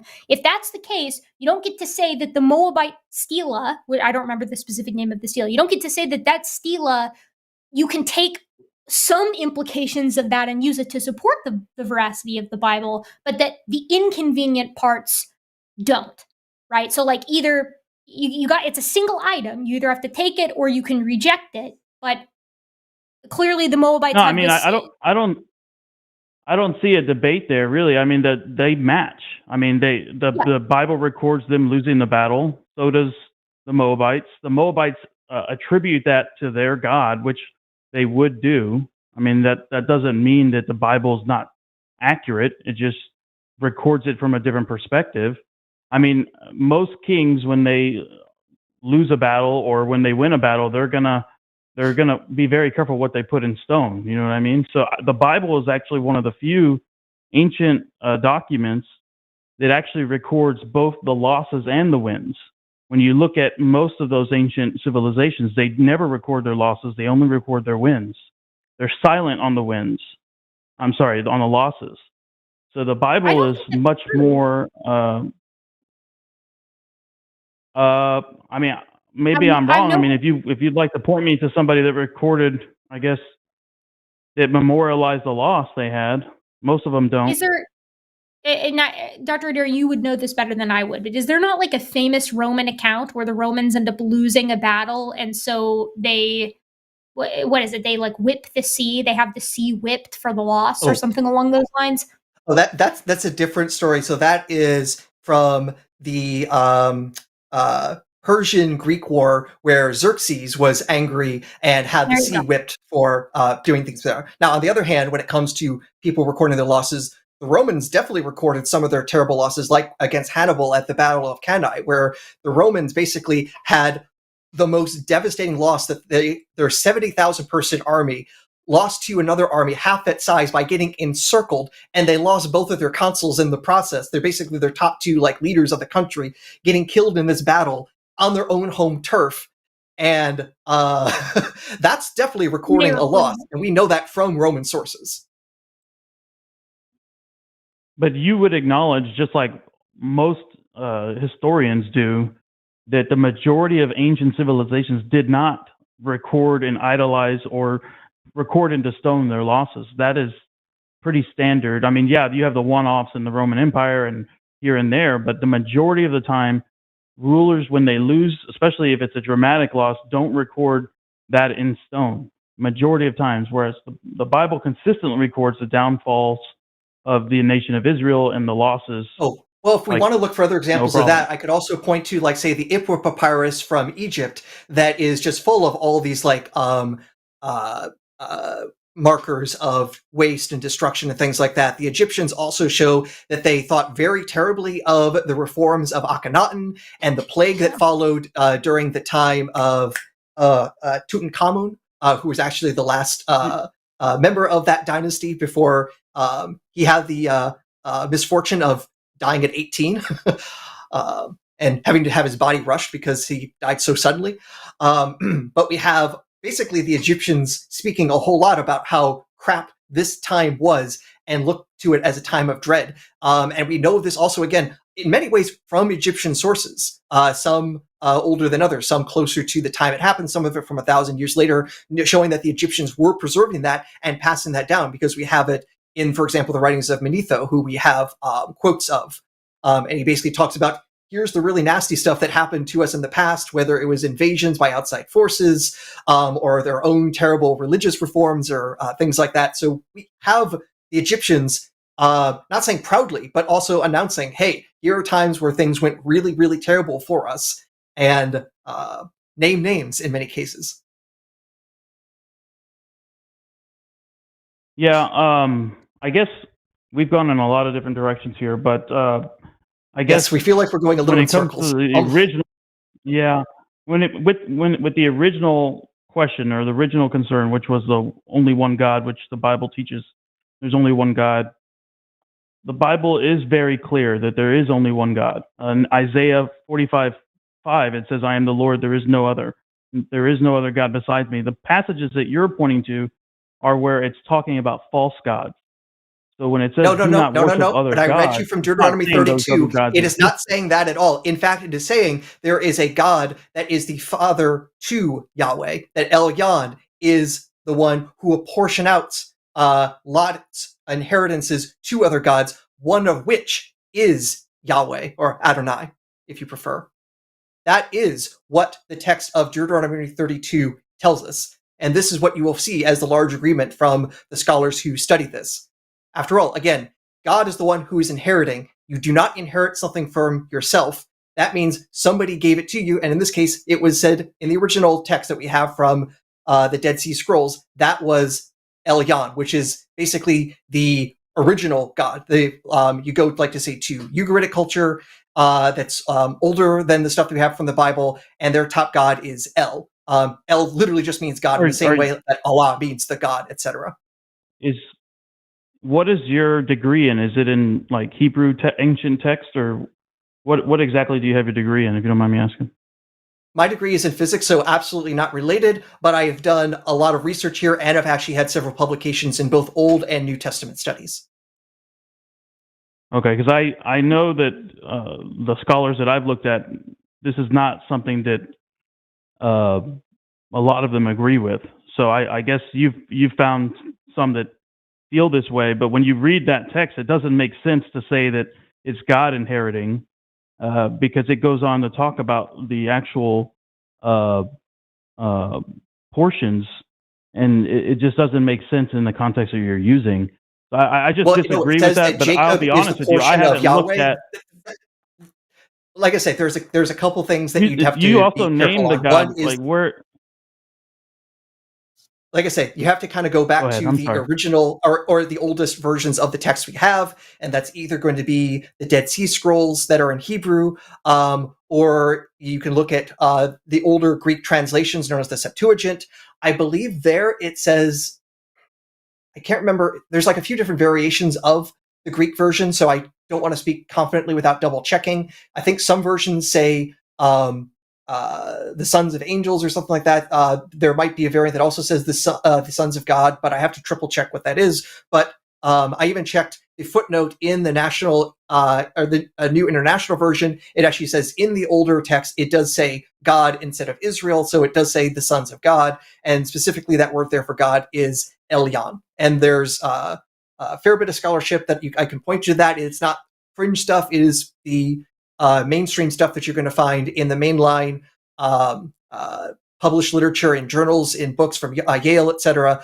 I am not being the weirdo here. There are things I am the weirdo on when it comes to biblical studies, but for this, I'm following what the experts have been noting and what the primary oldest texts indicate. I mean, I know a lot of the translations that we have come from the new. I mean, it's not like the KJV. You know, it comes from the newer collection of texts, including the Dead Sea Scrolls. And I just think that you're reading into text what you want it to say, not necessarily what it says. Even if it says "sons of God," it still doesn't prove your point. I think that, how can there be sons of but God? Admittedly, and Yahweh is one of them. Who though, I inherits. haven't.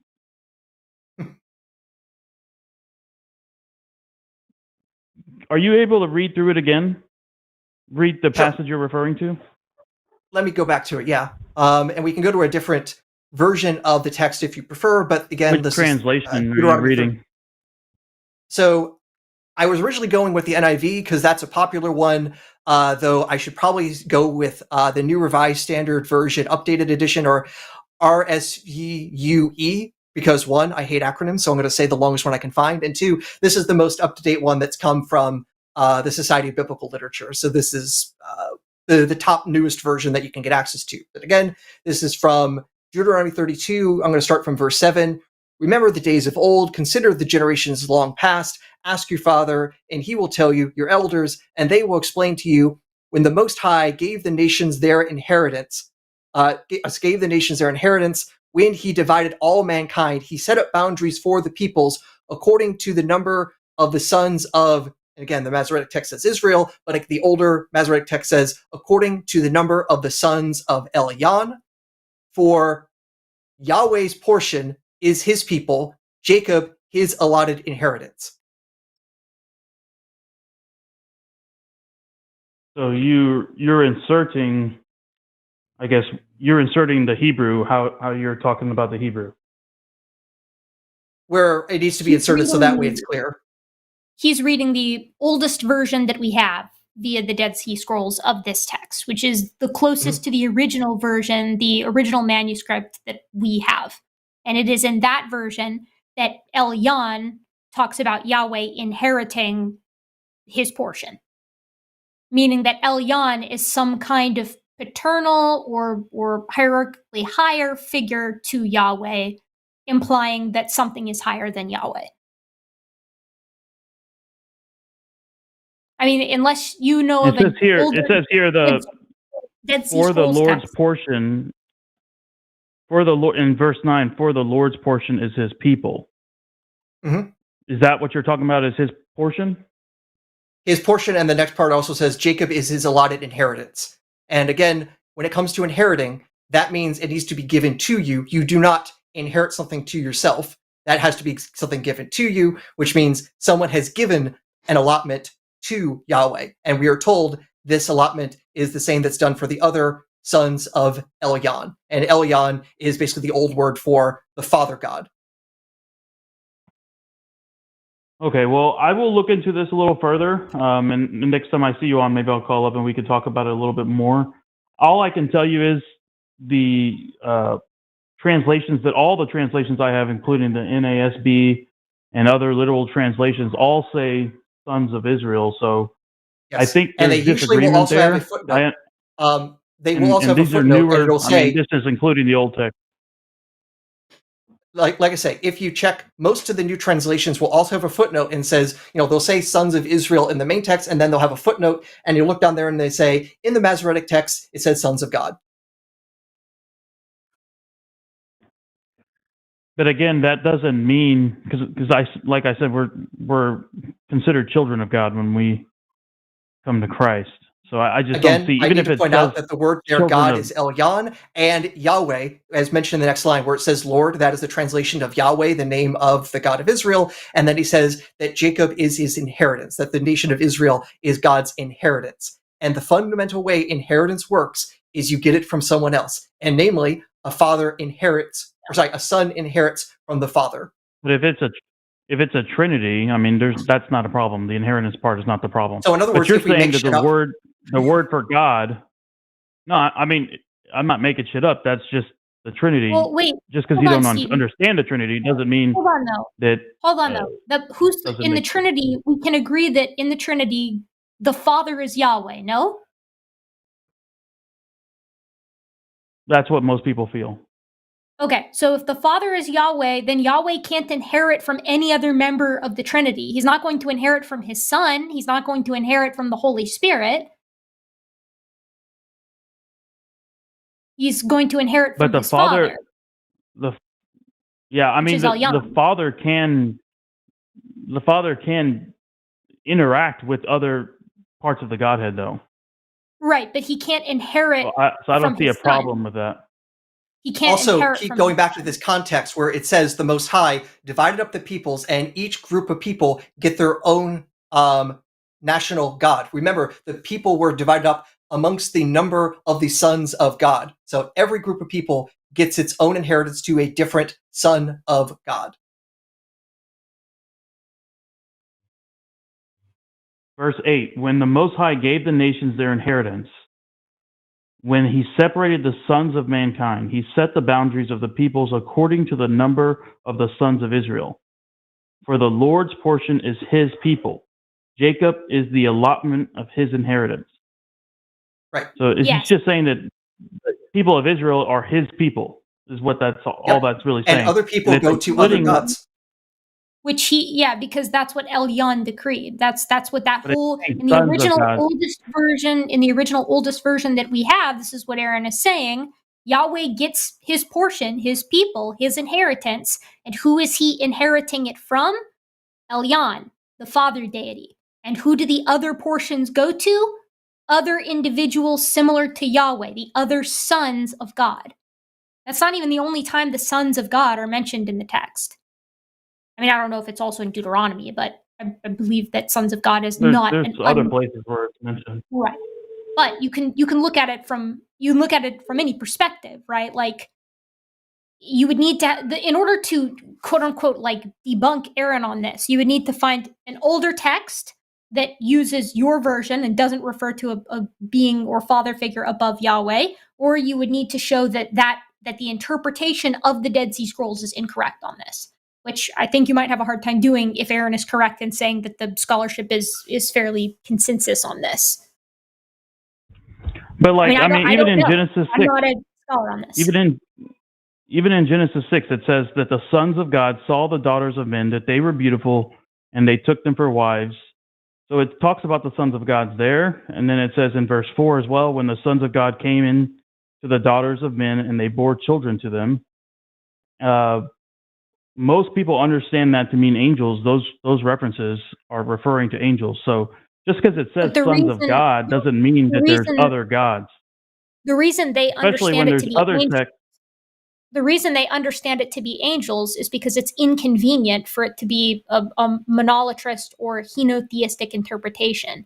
And the case in point, we don't have very many examples in ancient Near Eastern cultures, Hebrew included, where angels have sex and bear children with adult humans. What we do have an absolute boatload of in virtually every culture are demigods, which are when gods have children with humans. It's like one of the most common features of a polytheistic religion. It's even a characteristic of Christianity, no? God has a child through Mary, arguably. So, what I'm trying to say here is that there is no other mention of the sons of God that's going to help you on this one. The only way to debunk Aaron here is, like I said, to propose an alternative translation of the Dead Sea Scrolls, the oldest version of this, or find an older version of this verse or propose a mistranslation. Those are the two options. Or a misunderstanding of the text. I mean, that could be one as well. Because the term sons of God is literally all over the Bible. Is this, Stevie? The problem is this. Are we going to be going by evidence, or are we going to argue the text to conform to our original dogma? One of these is an evidenced approach to understanding the text. The other one is to make the text scream what we wanted to say once we've tortured it enough to get to our conclusion. I don't even think that's what I'm arguing you're doing, because you're looking at one. I'm literally... Hold on. Can I just make a quick point? Actually, no, Stevie, because here's this point. You're telling me, by me going with the consensus on what the text is, and me going back to the original forms of the text and telling you exactly what it says, I'm the one reading into it, and you, having not even known any of this, somehow know better than the experts on this. Don't tell me that I'm reading into it when you... Well, first of all, you're not an expert, so don't say you're an expert. You're not an expert. You looked into it just like I did. I'm citing the experts. 2, I'm citing the actual footnotes to the text itself. 3, I also have looked at the Hebrew so I can check this as well. 4, these are all things that you haven't done. I've looked into a lot of this. You pulled up one verse out of thousands of verses, and you tell me that because I haven't looked at that one verse myself, that I don't know what I'm talking about. That's not really fair. I mean, I could pull a verse out of my butt and then do the same argument to you. What I'm trying to say, I can empathize with what you're saying here. Okay. When I'm gonna let you finish, but I was just saying here is Okay, I kind of appreciate important, it. right? I was just, Yeah, yeah, you I go ahead. understand. I just You go wanted ahead. to. Finish your point. Okay, what I was going to say is that is if he's going to come and dissect the term sons of God, he needs to also look at everywhere else that term is used, and it's used a lot throughout the Bible. So you can't just pick, let's just say it's used 12 times throughout the Bible. You can't just pick one instance where it's used and then turn that around and make a conclusion on the Bible. You have to look at all the instances. That's the only point I was trying to make. There's a lot of instances where it's used in the Old and New Testament. I hear you on that, Stevie, but the problem is the way in which it's used in this particular context is if the translation is correct and if it is the oldest version of the text, fairly problematic. As Aaron read twice, what it's saying is that Elyon gives inheritance to each of the sons of God. That means Yahweh is being considered not God, but a son of God. That association is the problem for you. It's not an interpretation of what the sons of God are, because Yahweh is considered a son of God in that context. That's where your whole issue lies. Because if Yahweh is a son of God, then either he's not God, or all of the other sons of God are also God. Right? That's where the issue is. So that's why what I'm saying is you have to either show that that's a mistranslation or that there's an older version of the text. Otherwise, you're stuck with Yahweh being a son of God and God being Elyon, a completely different father figure. You see what I'm saying? I get what you're saying, but what I'm saying is that you are reading that, not taking into consideration everywhere else in the Bible. And not only that, I haven't looked at the Hebrew for this specific one, so I will promise you that I will look into it. But I just don't see how we'll have to square that with other areas in the Bible where it clearly states there are no other gods, that there is one God and one God alone. The problem is when the sons of God are mentioned in that other example you gave, it does not say, and to my knowledge does not ever say, that the sons of God are these distinct entities from Yahweh in the first several books of the Bible. And if that's the case, this verse is problematic for you in its most original, most pure, as far as we have it, context, because it's saying Yahweh is a son of God, which means that Yahweh isn't God. He's one of many gods, which are the sons of another larger God named Elyon. Right? Like that's, and of course, we have a plurality of sons, which we should also note as well. So it's also hard to read the Trinity into this when Jesus is supposed to be the only begotten Son of God. So having a plurality of sons is also not plausible unless Jesus has multiple personality. And I don't think that's the route you're wanting to go. I don't think so. And I think we can all agree that at no point can one interpret Yahweh as being just an angel across the Old Testament, which means Yahweh being associated with the sons of God is the crux of the issue. Now you have to explain every other instance of sons of God, knowing that they aren't meaning angels if this interpretation and translation is correct. Well, I just looked it up, and this is what it says. It says, this is not saying that Yahweh is receiving his inheritance from someone else, as he is a lesser God. Instead, it's saying that God has divided humanity into nations. He's appointed spiritual beings, in quotations, it says angels, as sons of gods over those nations. It says, but Yahweh personally took Israel as his own portion, his special people that he would direct, rule, and guide. This is a statement of God's sovereign choice. He chose Israel as his inheritance, not that somebody else gave it to him. That's what this says here. I think, Stevie, well, that's I think we're just going to have a disagreement, but I will promise I will look into it further. Yeah, I think look into it further, because my first inkling when I hear that is that it's cope. And the reason why I say that is because I can't think of any example in the English language or in Hebrew where somebody inherits something from themselves, right? Like, I also can't think of any example where you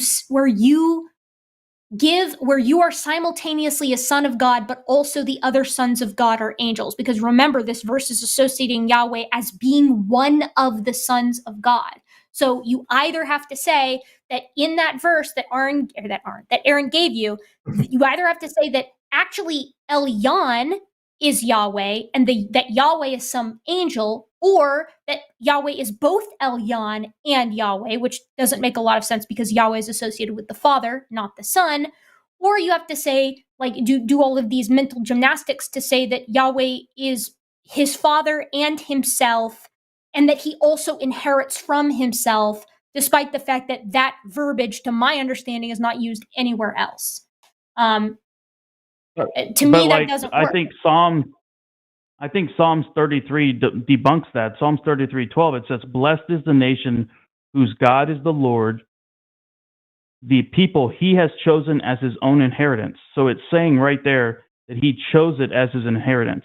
Obviously, Hebrew is not English, so you're using the What does it say in English the Hebrew? word or the English definition. What does it say in the Hebrew? I haven't looked at the Hebrew. And are you talking about Psalm 33:12? Yeah, well, just what you were citing, because you're saying it in English, and I was wondering if what it says in Hebrew. You said Psalm 33:12. Yes. I haven't looked it up in Hebrew. If you want to, you can. I haven't looked it up in Hebrew. I think that's what he's about to do. What's the verse again, so Aaron can look it up? Psalm 32. 12. 33:12. Psalm 33:12. And then also in Exodus 30, I was just going to say in Exodus 34:9, it says, Moses said, "Take us as your inheritance," referring to God. So he's talking to God. He says, "Take us as your inheritance." So that's another line that kind of backs up what I'm saying. So those are three verses. Actually, there's a few mistakes that are happening here, unfortunately. One is you have to do the difference between verbs and nouns. Two, this is the problem that we have to realize. The Bible is not written by one person. The issue here is if you use one section of the Bible to say what the other section of the Bible must mean, you are basically saying one author is telling you what another author must mean. And that is, again, a dogma that you are bringing to the text. If we let it speak for itself and say there are multiple authors here, they may not necessarily agree. After all, again, somebody decided to change the text because they didn't like what they saw. I'm not admitting anything. I'm giving you multiple problems you have to resolve. I think for it's not me, a problem Stevie, though, because I think for me the problem with Exodus is that Moses saying, "Take us as your inheritance," that's to God, that's saying, like, take us as what we are, which, like, from Deuteronomy we know that the Yahweh's portion was Israel. That has absolutely nothing to say. It's basically Yahweh taking what is his, which we know was allotted to him by Elyon. Now, for the Psalms version, for the one that you said earlier, I think Aaron's right. I think we're having a problem with what is a noun versus what is a verb here, which is why I think the original Hebrew is important. Because taking something as your inheritance, right? If my parents leave me some stuff and leave my sister some other stuff, I can go and take my inheritance. That doesn't mean I gave it to myself. That means I'm taking inheritance that was allotted to me by someone else. Right? So I don't think that those verses help you. I mean, again, I'm not an expert on this, but like my obtuse, Neanderthal brain over here, I hear this, and again, it feels like cope to me. It hinges the whole perspective, your whole retort, and the retort of somebody who might take your position, for me, hinges on whether or not that interpretation in Deuteronomy, that translation, and that text stands on its own merit. That's my opinion. But like the one in Exodus, "Take us as your inheritance," is saying that he's choosing that. So that backs up what I'm saying. And also in Psalms, it's very clear. I understand you're saying it's a different author, and therefore we can't use a different author to corroborate. But as a Christian, we absolutely can, because we believe that all the authors of the Bible That's a dogmatic position, not an evidentiary position. That's one issue. Two, also, again, you have to check what are the actual words, the grammatical construction. You can't just go by the English if you're going to make an argument about what the text says and saying that I'm misreading it. If what I'm saying is when we go back, and as the other experts, go back as much as possible to the original text. And again, there's also the issue, like I say, there is a development in the theology. The Song of Moses is considered one of the oldest parts of the Bible. That and the Song of Deborah are usually considered like most ancient, they'll say like something like around 1000 BC is their composition time. And then the other parts of the Bible, who knows how much later. There's a lot of debate about that. But if you take the oldest parts and you see something that comes later and it says something different, I would say that is evidence of development. Yeah, but you have to, number one, I did look it up. It is the same Hebrew word for inheritance in both the Psalm and Deuteronomy. But when you're talking about a religious text and that you're criticizing or whatever, you have to look at that from the vantage point of the person that would believe that text. So just because you don't believe that text doesn't mean it's from a dogmatic position. Exactly. If you're going to, in other words, I'm not denying that I believe the Bible because it's part of my faith.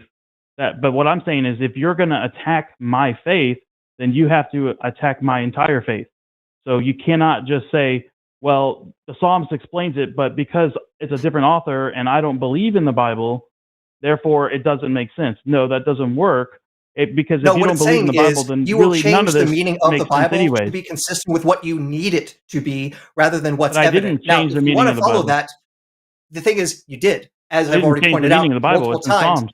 Actually, you did, because I, again, pointing out, here's what the text says, here's what the experts agree on me on, and you're running to a different text, not knowing the underlying words all there, and then trying to quickly rush and see, can it somehow fit there? And this is what you do when you are dogmatically holding to a position, rather than trying to explore and find out, what does the evidence best point to? We could have done the exact same thing with the Iliad, because, for example, sometimes in the Iliad, it says Zeus is the most powerful and can beat all the gods. No problem, won't even break a sweat. Another part of the Iliad said Zeus does not want to fight Neptune because he could really give him a run for his money. Well, which is it? Can Zeus beat all the gods put together, no problem?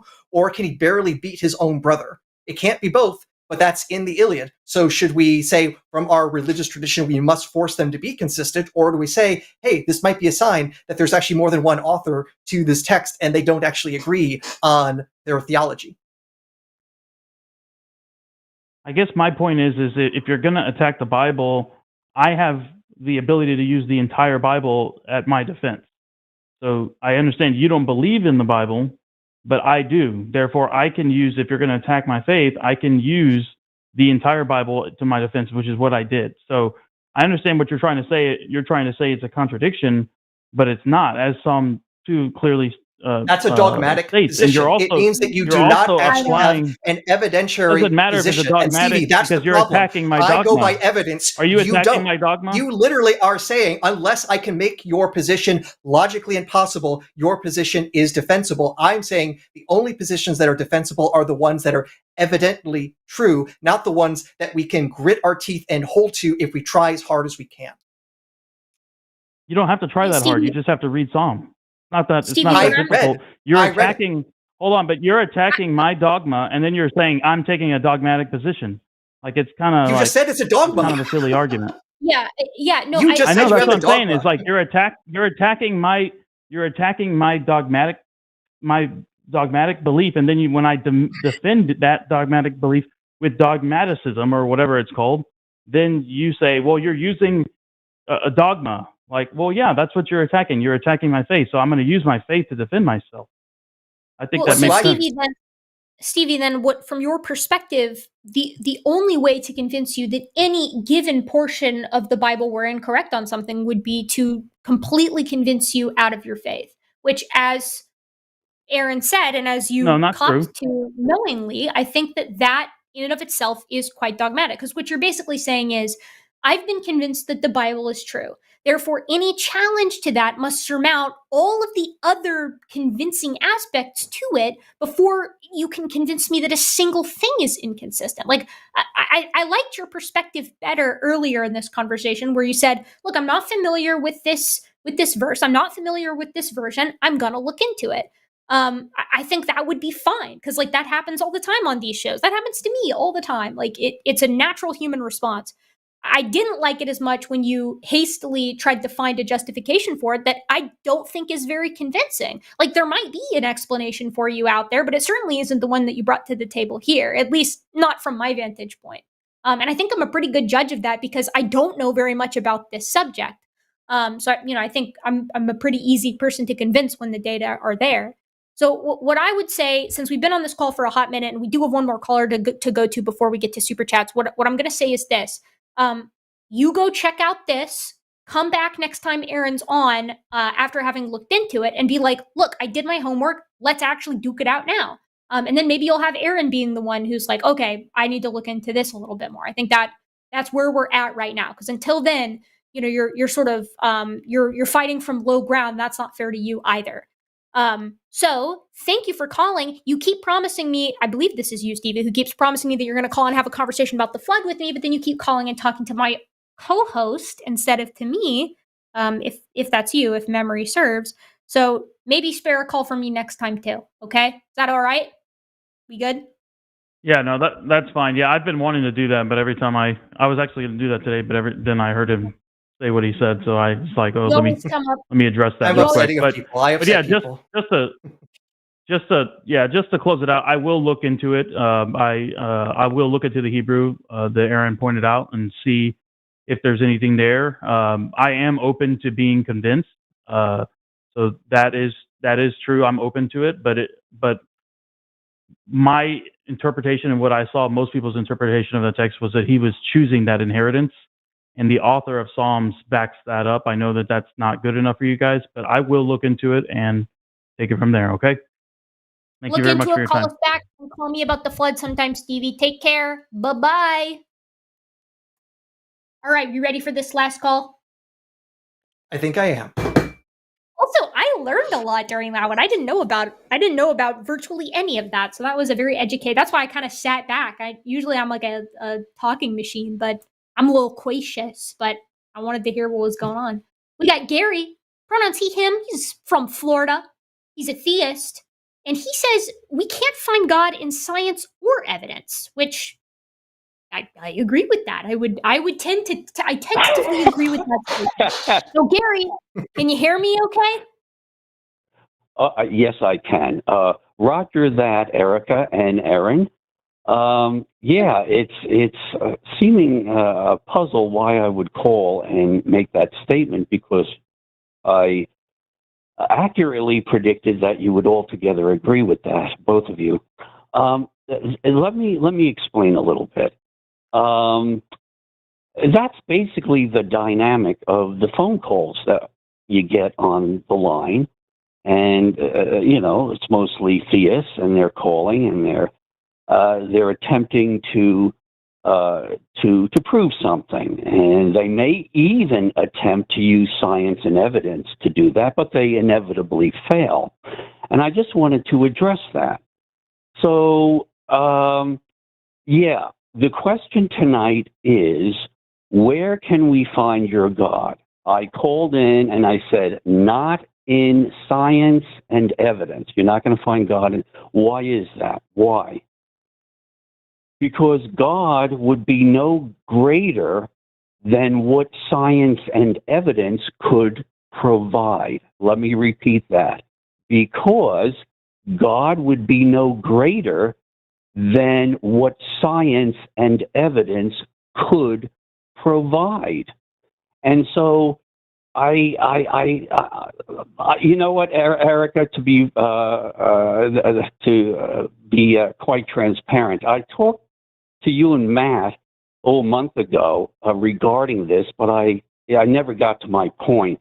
I'm the guy who called and said Christian apologists are climbing a tree in search of a fish. You may have remembered that. I don't know. But no, that rings a bell. That rings a bell. Yeah, that was the point I was attempting. I never got to the point, but is that, you're not going to find God in science and evidence, because God would be no greater than that science and evidence. Let's take example. Let's go quickly through Aaron's expertise. Let's go first there to physics. I know that a lot of physicists would love to reduce and explain, not reduce, but explain the whole universe through a single quantum wave function. That is some physicists, not all, but some physicists, hey, that would be nice. That sounds pretty cool. But let's say that that's true, but then God would be no greater than a quantum wave function. Or we could go to biology. Biology's main tenet, evolutionary biology. Let's say that there's some kind of profound dynamic within evolution, and it's progressing, and it's really going someplace. But even then, God would be no greater than that evolutionary dynamic or Gary, that quantum physics. Can I jump in here? I actually, to some degree, I concur with what you're saying here, because I've said this before on this show, right? Like, if God is inherently supernatural, whatever God or gods or being or deity, whatever we're talking about, if by their nature they're supernatural, they can't be investigated by the natural, right? Like, they're not existing within our materialistic sort of means of investigation, right? Like, it's sort of a definition thing. So to that extent, I would agree with you, right? Like, if God is supernatural and we're defining God as something that doesn't follow the laws that we've established, or at least doesn't have to, then we can't really measure them or investigate them with methodological naturalism.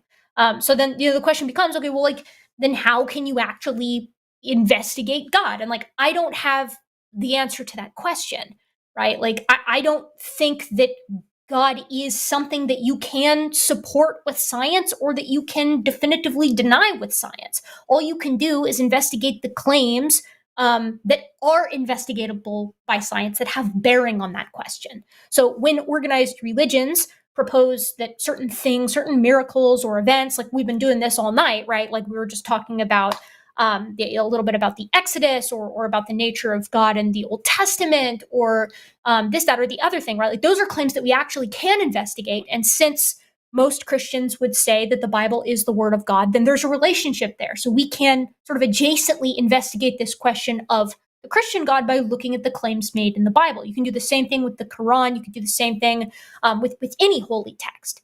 But as far as investigating the being themselves, if they're supernatural, and I'm not saying that they are or aren't, I'm not the person to say, right? I'm just investigating the claims as they come across my desk. But if they're supernatural, I don't think you can investigate them with science. That doesn't mean you can't know anything about them using science or test adjacent claims with it. Does that make sense? Yes, and I think that's nicely put, and all is fair there. Then the question remains, because maybe we're just kicking the can down the road, is if I hate these ifs. If there is this, let's use a different word instead of supernatural. Let's say there's a transcendental reality or truth, and we name that God.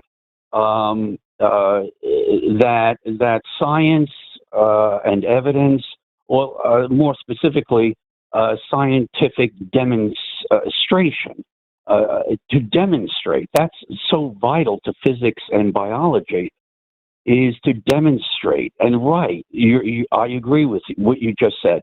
You're not going to be able to demonstrate that supernatural thing or the transcendental reality or truth by its very nature. But I'm wondering if we can quickly, and I know you need to go on to your the other portion of your show, is what are the possibilities here? Because you're endlessly going to get phone calls, endlessly people climbing that tree in search of a fish. And that is the Christian apologist climbing the tree to prove God. And it's really as ridiculous as someone climbing a tree in search of a fish. It's not going to happen. So I can tell you my motivations on this, and I'd like to hear Aaron's perspective as well. Despite what our wonderfully hyperbolic titles that actually do work, people sometimes dog on us for the hyperbolic titles, and sometimes people call in and they're like, "You really think that specifically?" And it's like, well, some of us do, and then some of us want to talk to people who might think that way, and that is our doorway in. Welcome to the internet. Such is the way of things here. Necessary evil on the current landscape, one might say. But yeah, speaking for myself, I'm not on this show to disprove the notion of a deistic God, because I don't think that brute deism can be, again, even investigated using science. Instead, what I'm interested in is investigating the actual truth claims that holy texts, which are related to specific organized religions, make, because those speak to the actual many of the actual pillars of theism here in the United States and really globally. And those are things that we can investigate, and those are things where there's a lot of misinformation and disagreement that can be had and can be tested. Right. So to me, those are the conversations that are interesting to have. Those are the conversations that spur me to learn new things.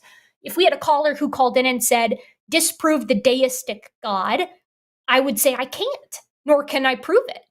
And that's because we're talking about something that is, by its nature, unfalsifiable by every means that we have.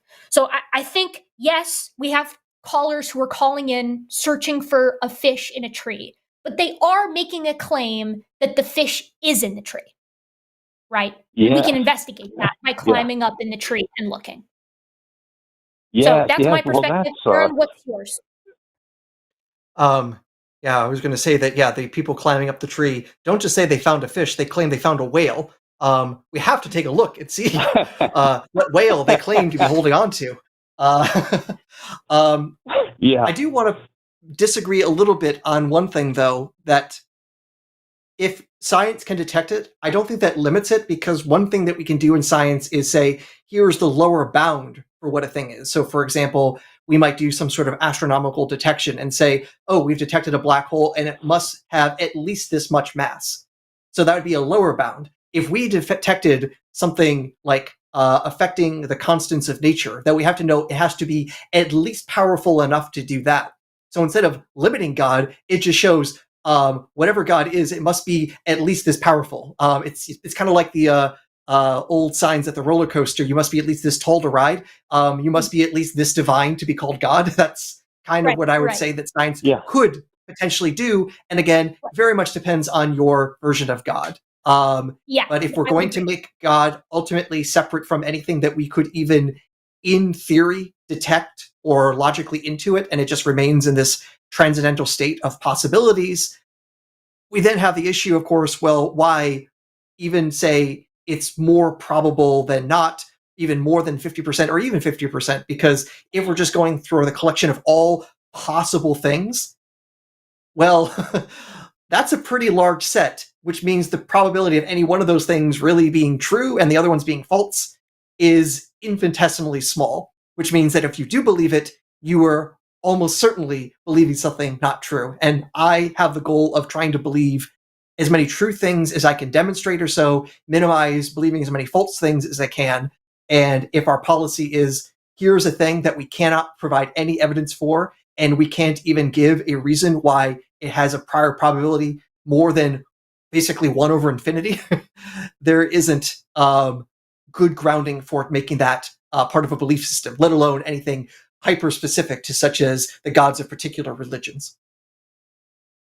Well, that is solid. That's all I have to say of solid, because you brought up something quite necessary in my statement tonight, and that is, and correct me if I'm wrong here.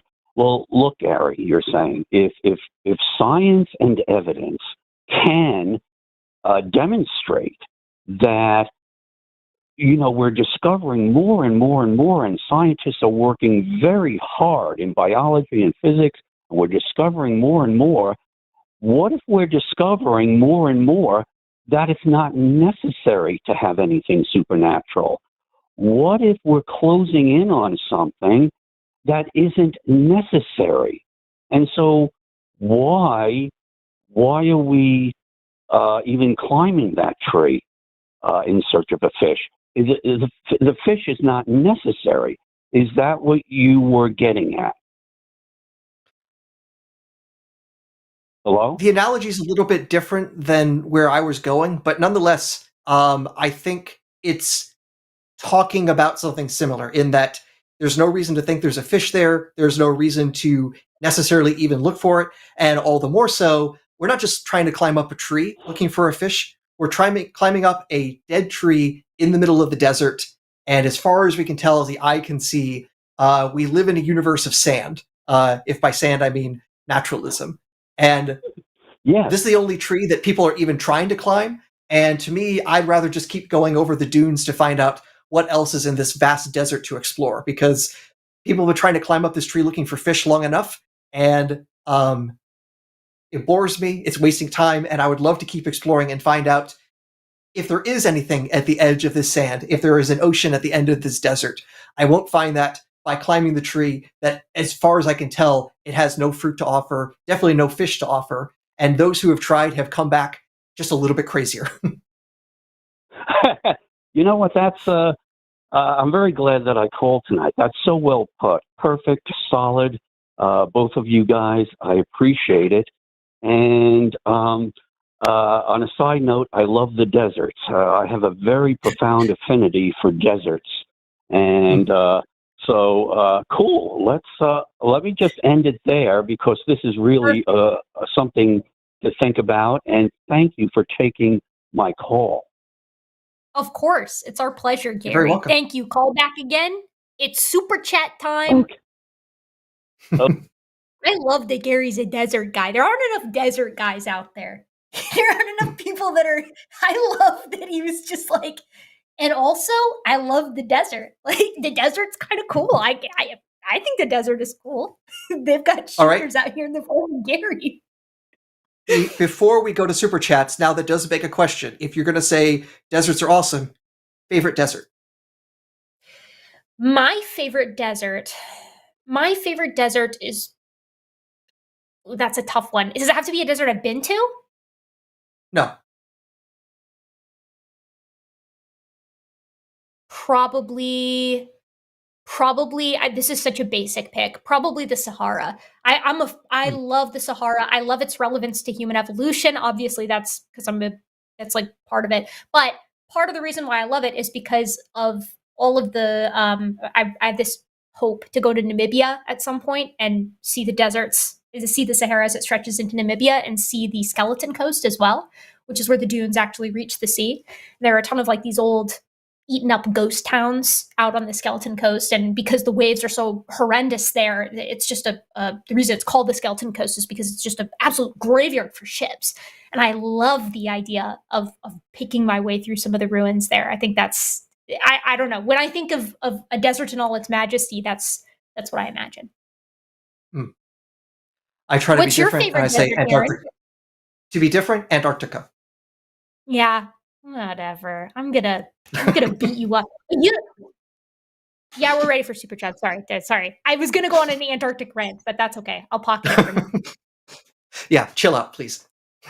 Yeah, boo. Too early to start that. We got 10 Canadian dollars from Where Is Waldo? My favorite physics paradox is paper airplanes. No matter how fast they fly, they're always stationary. I see we're getting the ban button out early today for particularly egregious puns, and there's no cute animal other than a human in that PFP.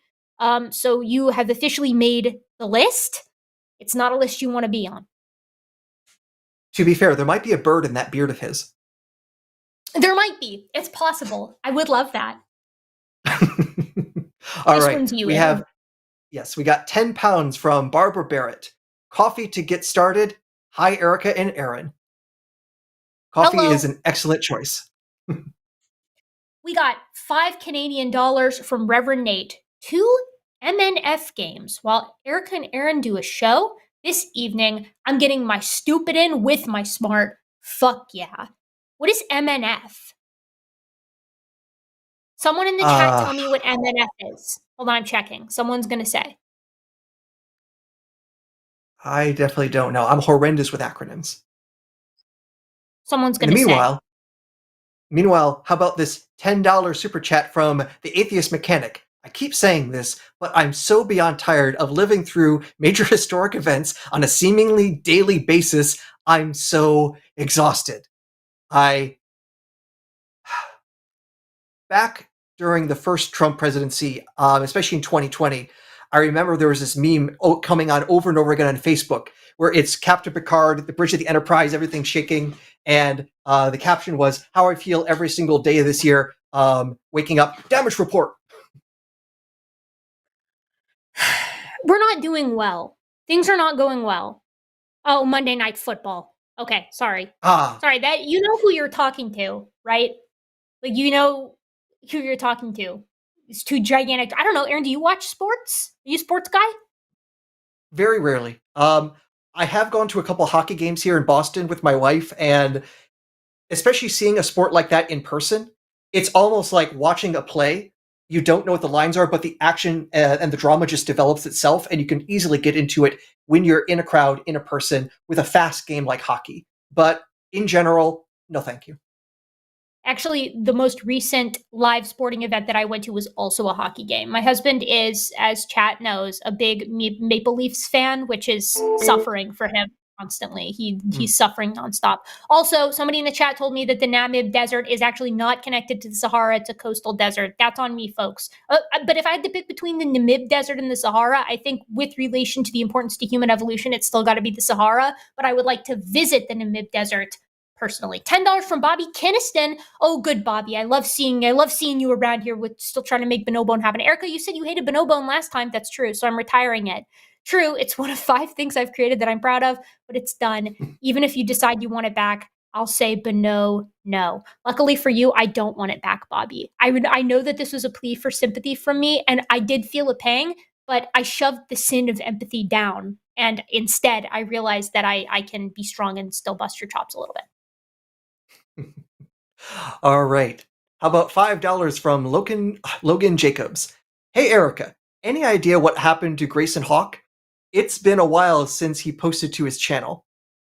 I don't know what Grayson is doing right now. Grayson goes on trips. Like, he goes to random places sometimes, or he'll buy a van and van across the United States. I went to a wedding that he was at one time, and he was in the middle of vanning across the United States. So I don't know what he's doing. I'm sure if he's gone, I'm sure he'll be back. He's active in the chat that I'm in with him, so he's okay. But I will let him know that you were worried about him, and he'll probably get off his ass and start posting something. $4.99 from Silly Spaghetti. So excited about tonight's show. I'm glad I made it in time to see the whole show. Me too. And those are some cute planets. I'm a fan of planets. I say we should have more places to visit. Yeah, me too. All right, so £5 from Mystic Minds Analysis Tavern. Getting this off my chest. Anarchists who refuse to vote because the Democrats aren't left-wing are ignoring materiality and making shit worse. I agree that, yeah, if you don't vote, you are effectively giving more votes to the people that you probably don't agree with. So I don't want to tell people necessarily who to always vote for, but I can definitely tell you this. Not voting is no way to make democracy stronger. Last time I checked, Jill Stein hadn't said anything about Palestine. So let's just take a minute and remember where, unfortunately, because of the hellscape that is the two-party system, where third-party voting can get us sometimes. We've got $5 from Zerth Moonpaw. Only one today, Erika. Just join the furries. We will have you. Never. Aaron, what's your fursona? Also, love you both. Science. Also, best science is geology. Geology does rule. I was going to say rock, but I realized some people might interpret that as some kind of intentional pun. It rules. Aaron, enlighten us. What is your fursona? I'd have to think about that for a minute, though. Of course, I understand why you avoided saying rock. You don't want to take these puns for granted. But I would have to say, most likely. That one. Yes. Given my history, if I go back to Halloween costumes, I did dress up as Sonic the Hedgehog at a 10, 8, I forget how old I was. There are pictures of me in a Sonic the Hedgehog costume, so I almost would have to be a hedgehog for fursona, and the only problem for that is the fandoms for Sonic the Hedgehog have made this extremely sexualized, so I know what I've walked into, and I accept my fate. I'm glad you know that, because I was immediately, when you said Sonic, I was like, you're going to want to Bormish on this one, brother. I would call it. Yeah, For the record, I think that you would be an otter or a sun bear. That's what I would pick for you. $10 from Ray Gatto. Oh wait, this one's you. Oh, look at Ray Gatto's cat. All right, Ray Gatto. Hi, Erika and Aaron. I grew up on science fiction, still love it to this day, but now I am living in one of those dystopian societies that used to be the subject of sci-fi novels and Iron Curtain films. Yes, I get that. Oh, this was kind of an amazing thing. I recently listened to the audiobook of Octavia Butler's The Parable of the Sower, which starts off in late 2024. And let's just say this much. The things that she is describing for how things were in her future are some of the better prophecies I've seen. So you take the Bible, you take Octavia Butler, and I can tell which of these two is the better prophet. I honestly, like, we're doing McCarthyism with trying to get universities to report on their professors. We're doing Big Brother with Elon Musk being on a big screen talking about the undesirables to a group of far-right activists in Europe. It's honestly, and I know this joke is beaten to death, but it's like, you couldn't, if you scripted this and pitched it 10 years ago, you would be kicked out of whatever creative writing class you were in for being too on the nose. It would seem too, like, obvious. It would seem like it was too far. People would be like, there's no way that would happen. It's just too stupid. But here we are. Like, I don't know, man. People talk about the timeline split in 2016. Like, the joke is that it's like when Harambe got shot, that it was like, that's when the timelines diverged and we're on the bad timeline. And it's like, some days I'm like, maybe that's what happened. $5 I actually for Bobby have done some research, some physics research, and I know when the timeline actually split. It wasn't 2016. You have to go back. You have to go back when the movie version of Watchmen came out. Oh, really? Because here's the thing. Well, here's the thing. How is it that you have so many people that think positively about Rorschach? You read the graphic novel especially, and you realize he's a fucking Nazi. He's not someone to emulate or love, and the whole point of these superheroes is that, oh, wow, it's terrible. This is a world that shouldn't exist, and that they're being idolized. That means we must have split the timeline and we went down the stupid route. I think that's possible, but I honestly, I think there's also a lot of stupid stuff that happened even prior. Like, it's hard to pick when it occurred, I think, because there are so many opportune moments where things were just really dumb that could have been the sort of moment of truth. But I do like, with Watchmen, I like that it in and of itself is on the nose, that being the divergence point. Bobby Keniston for $5 says, okay, Eric, I've thought about it for 10 minutes. I knew you'd come crawling back. The world needs bonobone more than ever right now. I'm bringing it back. Bonobone is bogogo. Is a bogogo. Bobby, I'm about to bring the banhammer down on you for making me say that. That's so irritating. That's so annoying. All right. Okay, your turn. I know he's going to super chat again, too. All right, so how about $5 from Stomp10?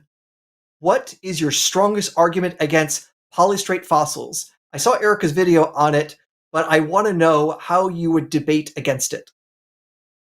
Ooh, polystrate fossils. My favorite argument against polystrate fossils is that on our polystrate fossils, and usually the polystrate fossils that are pointed to, polystrate is also typically used in a creationist context. You don't really see it in conventional literature, but most of their examples come from the Joggins Formation.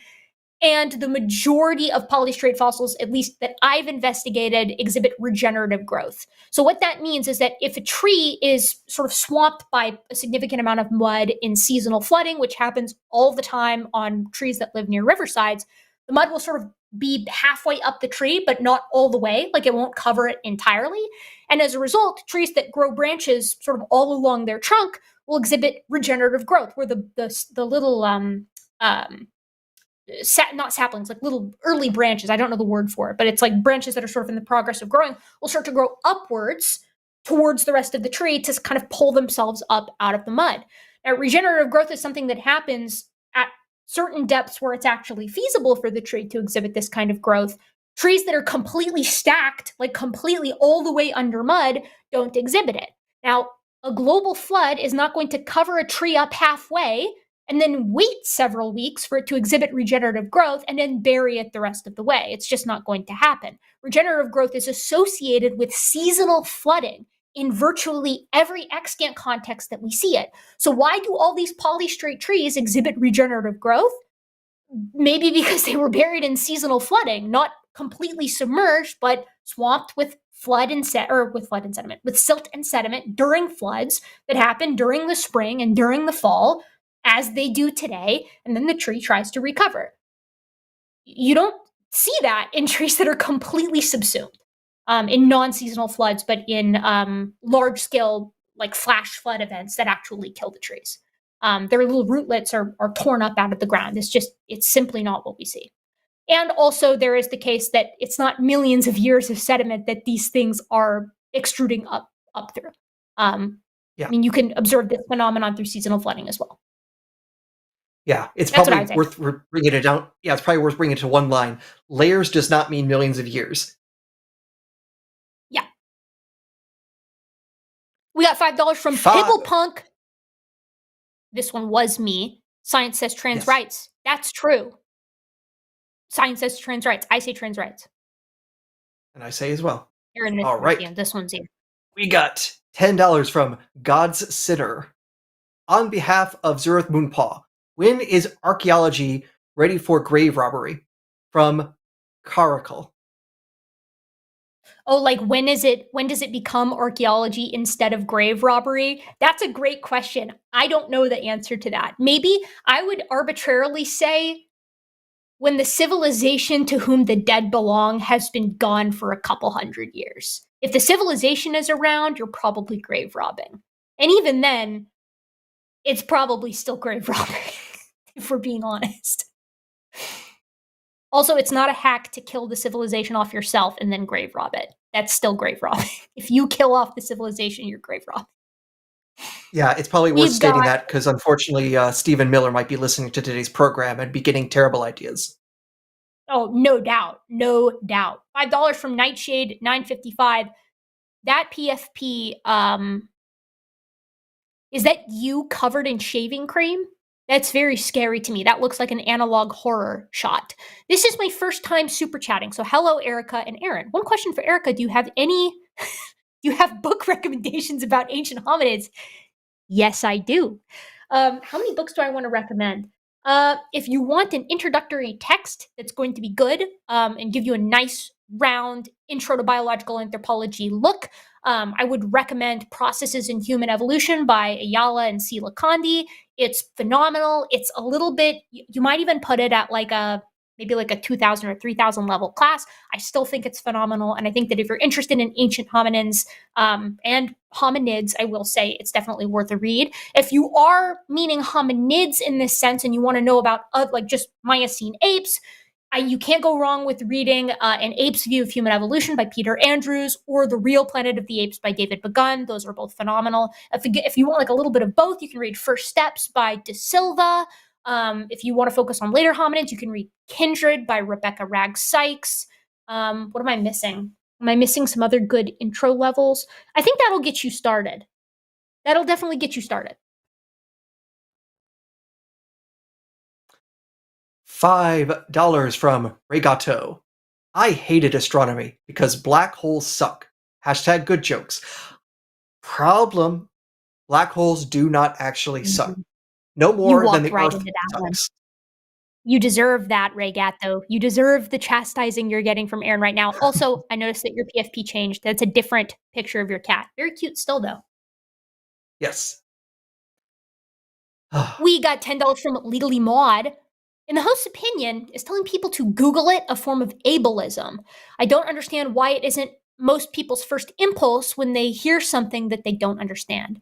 There's like this, I don't know. I struggle with this because I enjoy explaining things to people, right? Like, ultimately, it's not your job to break down a topic for someone else. Unless you are teaching them in a formal context, you bear no responsibility in any formal sense to educate somebody. That being said, I think that if your goal is for people to learn more, you should, if you have the time.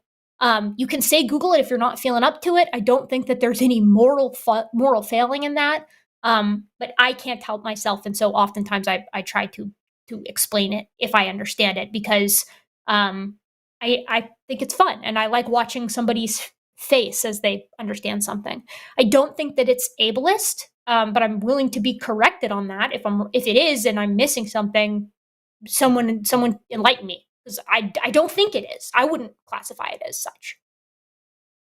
I agree that I don't see how it would argue to be ableist, but I can also see that it couldn't be an invasive sort of thing. Because if someone takes some really weird contrary position and they just say, I'm right, just Google it, it feels like a way of avoiding providing evidence, especially when they make claims that just aren't justified or really can't be justified. Because how many times have I been told by flat earthers or such like that, just Google it and you'll see I'm right, when they use technology that only works because the earth is round. Yep. This one's you. $10. Yep, yeah, $10 from the Atheist Mechanic. I would be remiss if the monad wasn't brought up while Gigi is on. May the monad be with us all, since we are all the monad, after all. Much love. Yeah, the nice thing about the monad is that you don't have to support it with science, because the monad is everything and nothing. It is 1 and 0. It is all of us and none of us.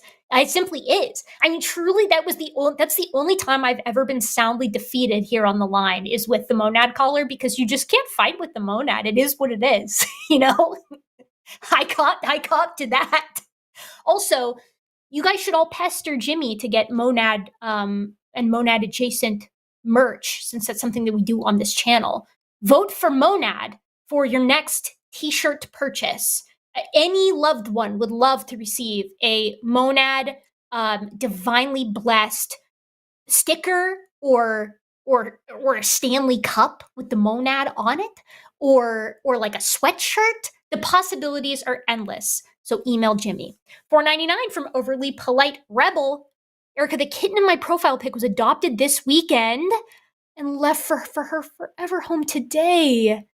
Am I done being punished for potty humor science puns? You can have a pass for today, because that makes me well up a little bit. I'm so glad that little kitten got to go to a forever home. I worked at a vet clinic for a while, and then I also have worked and volunteered at shelters, and there is not a more bittersweet feeling in the world than watching one of the critters that you really like getting to go off to be with their new family, because you're like, shit, I'm gonna miss them, but then you're like, this is what it's all about, you know? I felt the same way when I fostered dogs in college, and it was always like, I want them to get adopted, but I don't, because I want them to stay with me. But I was in no business to have a dog of my own long term.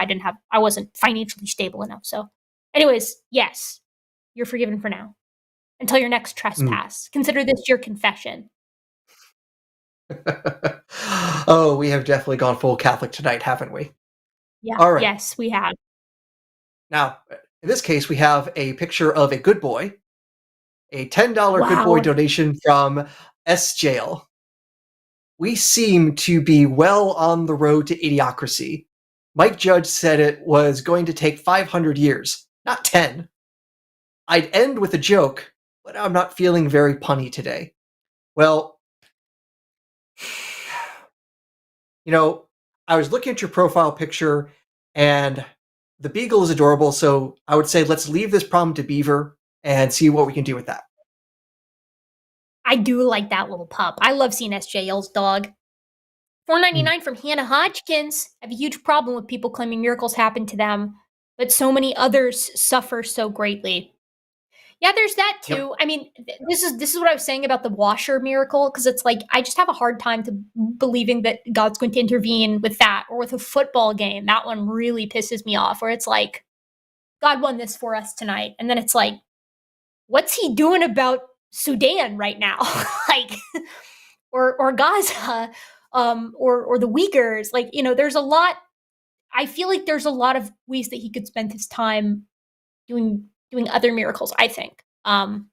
Well, But I'm not I in remind charge. you the important passage from 3 Corinthians 4:12, and then the Lord said, "Go Packers."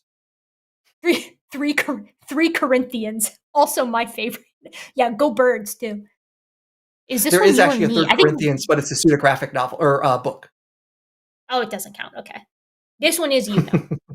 All right, yes. $10 from Brent J. After viewing a couple of your shows, the Galactic Council has delayed their plans for Earth. They do require Aaron for a special project, something allegedly involving reptile DNA and radiation. I'd say I'm all Lucky. ears, but technically reptiles don't have ears. Lucky dog. Lucky lizard. I wish I was getting abducted right now by an alien. 10 pounds. Wow, this cat. This looks like my cat. This is so cute. Oh, my cat's name is Jude. I love the Beatles, so it's like after Hey Jude. He lives with my parents. I named him we had him when I was in high school, so he's like 15 now. He looks exactly like your cat. Long-haired, domestic, black cat, green eyes. He's so old, and when he meows, it's so raspy. He does like a so sad. My sweet old man. 10 pounds from Jessica Doodoo McButtface. And then you have to ruin it. I stepped in dog poo and now I'm feeling down. Yes, I'm in a rough spot. My GIF is obsessed with bowel movements. Every date ends with, I got to go. Erika loves poop puns, can't be angry at cute kitty. I know no one is going to believe me, but I really did see the cat first. And I was like, I was kind of stun-locked by the cat. And then I read the rest. I do love that cat, but this is just... You can't have like 2 really low effort ones in such quick succession. I mean, I guess you can because of the cat, but like, I don't know. We'll call this a 10 out of 20. I would say the This picture one's is yours. number 1, and then the quote part, that's definitely a number 2. No. I saw that coming immediately when you said that. I'm cutting you off at the pass. I was mentally prepared for that. You failed that saving throw. You read this one. Look at Ray Gatto's cat again. So sweet. Yes, definitely a sweet kitty from Ray Gatto, and the $10 provided by What's Big and Brown and Behind the Wall? Humpty's Dump. Wow. Wow. Hashtag Erika Rocks. I was going to tell you a poop joke, but it's really crappy. Sorry, more to come. Hashtag Make Money for the Line. You know they don't pay me any extra to get my blood pressure up on this show for these super chats. I don't get any special like what do you call it? Like a occupational hazard pay, like where they're like, "Hey, I know that this is giving you ulcers, so here's an extra, I don't know, what would be fair, like a $5,000 million check for putting up with this." They should, but they don't. $10 from Calibran. Never done a super chat, but after Jules' call, take my money, heathens. Refreshing change from the typical poop, shit, and doo-doo that we hear from many callers. Am I right, Erika? Also, feces. This is what it's degraded to. Not even a pun. You're just being like, hey, what about shit? What about caca and doo-doo and smelly poop? What about that? Calibran, you should be ashamed. Don't super chat again. We'll do, but just not when I'm on. $10 from Mother Jones. Erika, could you do a quick rundown on the timeline of major human landmarks, e.g., oldest evidence of bipedalism, tools, clothing, construction, dwelling, speech, music, currency, pastoralism, etc.? This will only take a few minutes. Let me go get some coffee. Oh my, what a tall order. Goodness, I don't think I could possibly without preparing. Of course, I would be happy to do that. Humans and chimpanzees split approximately 7 million years ago. The common ancestor between humans and chimps probably moved a lot like a gibbon does, which is to say upright, but in the trees, probably suspended below the branches. The first major characteristic that looks hominin-y in our oldest hominins is a reduction in the size of the canine teeth in both sexes and a loss of the canine P3 honing complex, which this is basically how the canine scrapes against the third premolar on the mandible to help keep it sharp. Hence the honing complex. Those are the first two things to start to go. After that, we start to see characteristics adapting that upright stance towards facultative or occasional on-the-ground bipedalism. That happens between 7 million years ago and about 4.4 million years ago, culminating in a hominin called Ardipithecus ramidus. It goes through Auroran tugenensis. So Sahelanthropus chilensis has slightly reduced canines at 7 million years ago. Auroran, slightly more reduced canines and a slightly more bipedally adapted femur, suggesting it was coming to the ground a little bit more some of the time. Ardipithecus ramidus has a more bowl-shaped pelvis. It's got like a shorter ilium, but the ischium, or the lower portion of the hip bone, is still really long. Canines are even further reduced. Canine P3 honing complex is starting to leave. And this thing had an anterior or forwardly placed foramen magnum, again telling us that it was upright in the trees, and then when it came to the ground, it was also upright. How often did it come to the ground? Necessarily a lot, because when we reconstruct its paleo environment, it's like forests with grasslands in between it. We call that a mosaic environment. This is why we see the adaptation of more efficient bipedalism moving forward, because as the Miocene draws to a close, we're starting to see grasslands take over in Eastern Africa.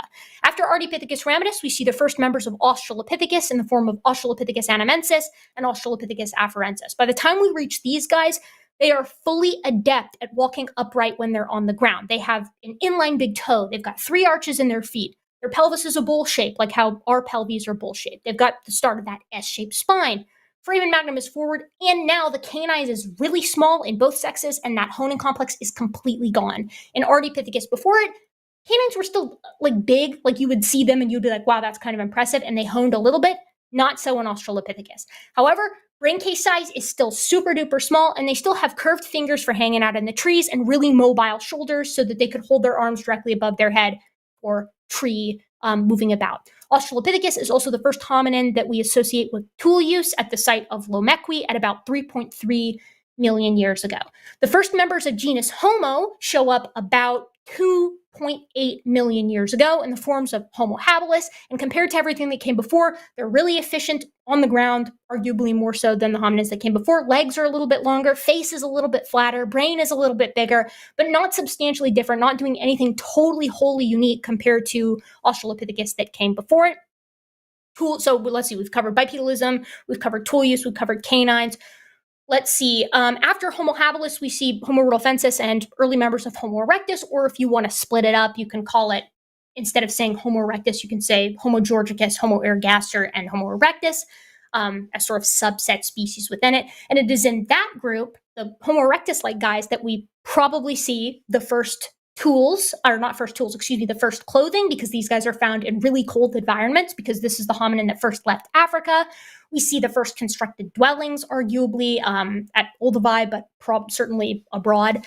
And speech, while this is more contentious, is probably on the scene at this time, given these guys are having to travel. Certainly by the time we reach later members of genus Homo, after Homo erectus, approximately 300,000 years ago, from 2,300,000, everything is just diversifying at its location. You get Neanderthals in Europe and Asia, you get Denisovans in Eastern Asia, you get late surviving Homo erectus in Asia, you get Naledi in South Africa, and you get Floresiensis out in Flores. Meanwhile, back in Africa, Homo sapiens evolves 300,000 years ago, and we're long, and we're lanky, and we're big-brained, we're heat-adapted. We're using every single kind of tool in the book, and our hyoid bones suggest, of course, that we're capable of speech, and the hyoid bones of Neanderthals also suggest that they were capable of speech in the same way that humans were. Meanwhile, many of these hominins from 300,000 years ago to about 40,000 years ago are making art, they're using complex tools, they're capable of fire use, they're probably wearing clothes, they're decorating. Some of them are seafaring, they're doing a lot of really important stuff. But at 40,000 years ago, something happens, and all of the other hominins who have been slowly declining at their given location start to go extinct until at 40,000 years ago, Homo sapiens is the last one standing. From 40,000 years ago to present, we domesticate dogs, we domesticate early plant products, and other sort of types of beasts of burden. We invent currency whole scale. We start establishing ourselves at permanent settlements at places like Göbekli Tepe about 10,000 years ago. And the rest is quite literally history. How'd I do? Hope that was good enough.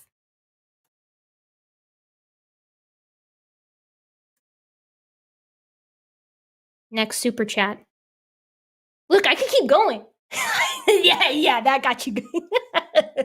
$10 from the Raven 200. Dr. Adair, I found out something really cool about physics recently. Do you know about topological insulators? Do you know topological insulators make for bad comedians? Okay, I see where this is going because they only have surface level humor. You're welcome, Erika. I was nice to you in the chat earlier, Raven 200, and this is how you repay me. I was nice. This one's you.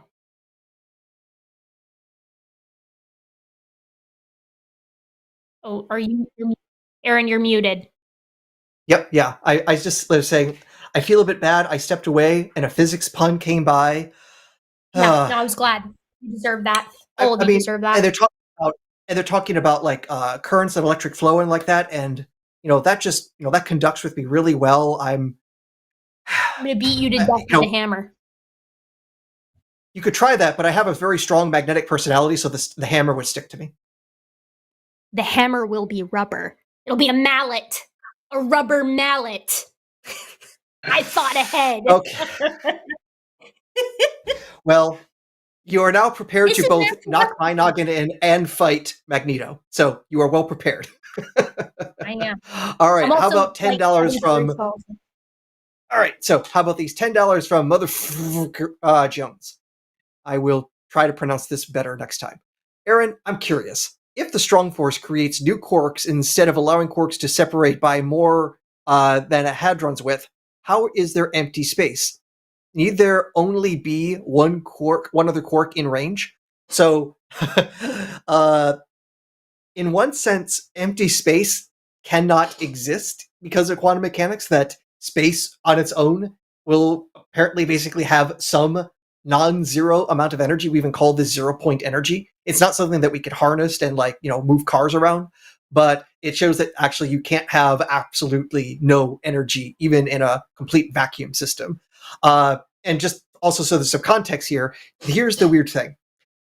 We know the proton is composed of 3 different quarks, and if you try pulling them apart, a weird thing happens. The force between those quarks actually becomes stronger. There's more and more energy you need to try to separate those quarks more and more apart. So if you were trying to rip them apart to look at them separately, you have this problem. If you're pulling apart the quarks, you're adding energy to that system, and eventually E equals mc squared, there'll be so much energy there that it'll start producing new quarks.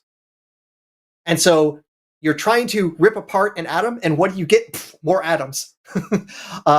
It's a bit of a problem, especially if you're working like at the Large Hadron Collider. The big issue they have there, where they're actually smashing protons together, they put so much energy in those collisions that you don't get these nice, clean things bouncing off. You have the quarks starting to rip apart and then producing more quarks and particles. So you get what are called these hadronic jets. And you have this problem as a physicist trying to look for the signal, and you literally have all this extra jet spitting out and hiding the other particles you might actually be looking for. So that is one of the issues you have with a particle-particle or a proton-proton collider like the Large Hadron Collider. I hope that was worth $10. This is why I study bones. $10 from Joe White. If I were to put flowers on an elephant calf's grave and somehow influence that tribe of elephants to put flowers on their graves, would I have done something unethical in exerting that influence? I don't know. I mean, I think conscious beings, which is to say most animal life, constantly exerts forces on one another. I mean, culture has developed in strange ways in primate troops like macaque troops or baboon troops that live in close proximity to humans. By our very nature, we interact with one another. And likewise, they've influenced our culture with the things that they do. It's how they make their way into our mythologies, into our histories. So I don't know. I don't know the answer to that question. I think it would be very cute, but it also might be introducing a concept to them that they could have perhaps, that they maybe wouldn't have gone with on their own. So it's a good question. I'm not sure. You got me. This one's you. All right. This next one. $10 from Motherfucker Jones. I've been interested recently in purported epigenetic changes induced by starvation or famine. Do you have any insights into this or recommendations to find some good information on the subject? Erika, this is clearly your question. I don't know. I mean, I've heard about these epigenetic changes. There's like a classic example with it's something, I think it was the Irish potato famine or something along those lines, but I don't know the details. I'm sorry. Epigenetics is a little bit outside of my wheelhouse. Even when I do get into genetics, it's usually just brute base pair change or base pair differences between species. I'd start with Google Scholar. I'd start with Google Scholar and go for epigenetics reviews. That's going to be your best friend. Whenever you need a primer on a subject, go to Google Scholar, put it in, put review after it, and then look for the most recent review. And that's going to give you the most up-to-date, like, from the experts on that subject, here's where we're at on this subject, and here's who's disagreeing with who and why. That's what I would do. Also, we're being bullied to keep answers under a minute, so when you guys tell Jimmy to do the monad merch, you can bully him about that too. Throwing him under the bus. This one's you, I think. Okay, I'll take it. £5 from Barbara Barrett. I believe many said, so that's how God did it. Wow. Yeah, probably. All right, I'll do 2 in a row since I made you do 2 in a row. $10 from Legally Mod. I'm referencing my earlier super chat. I obviously have Googled it repeatedly. There's a huge gulf between the nuances of human behavior and simple concepts like the definition of the word tariff. Yeah, I think if someone's asking you a question about basic concepts like that, I mean, like I said, I don't think you're obligated morally to explain it to them unless that's a conversation you want to have. People are capable of learning a lot of this stuff on their own, especially stuff like there's so many videos explaining the basic concepts of tariffs out there. So it's up to you. Again, I don't think it's ableist, but I'm also not an expert on that subject. I defer. $10 from the Atheist Mechanic. According to Tom, I just need to pray for a washer or a hose during a disaster and it'll be miracled for me. How convenient. People lost their lives and you're counting on your mundane BS as a miracle. Cute snake, by the way. Yeah, that was my question. And I did like, though, how he was like, yeah, that's true. Like his answer to that was like, okay. And then he dropped the call. So I don't know. All right, my turn again. £5 from Barbara Barrett. Serendipitous or coincidental, but not a miracle. Agreed. And you have to have a way to parse those. Like, if you're going to say it's one, you have to have a way to tell the difference. $10 from Eric Sinclair. Is it safe to say Pongo ape 330,000 years ago suppressed in size by smaller, more upright bonobo ape is God, and bonobo ape 40,000 years ago enhanced by Pongo ape intelligence is Jesus to masses? Yes, that's fair to say. Yeah, that's safe to say. For sure. That's just science. Just science. All right, we got $5 from Reverend Nate. Stevie, have you ever seen when Mr. Bean puts Xmas cards into his own mail slot and then acts surprised when he finds the envelopes 5 seconds later? That's a classic. $5 from Legally Mod. I'm pretty sure American tax law allows rich people to inherit their own money. I don't know if that's true or not. If it is, I mean, I don't know. I would have to, I guess I would have to know if that was the case. I don't know, though, if that fits into sort of like grammatically what the issue was, though. Maybe it would. At the very least, I think it's safe to say the Internal Revenue Service did not exist circa 1000 BC. He's got you on that one. $5 from Alishana Silverbow. I was going to tell a joke about time travel, but you didn't like it. Erika? This is my I'm not even cracking.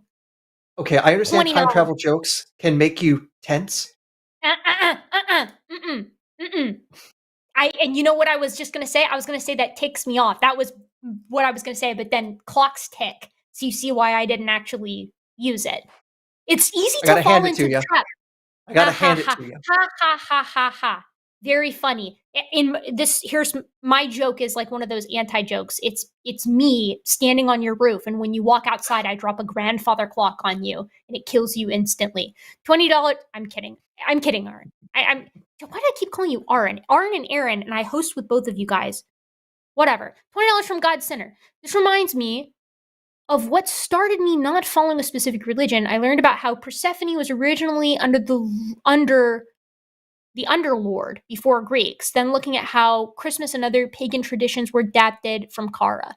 I mean, I don't know the history of a lot of that kind of stuff. The apes that I study are much older. But yeah, I mean, we as people pull bits and pieces from other cultures. I don't think pagan is Christmas, though. I think that's actually become something of an urban legend. But it is common for different religions to sort of pull traditions and then adapt them into their own.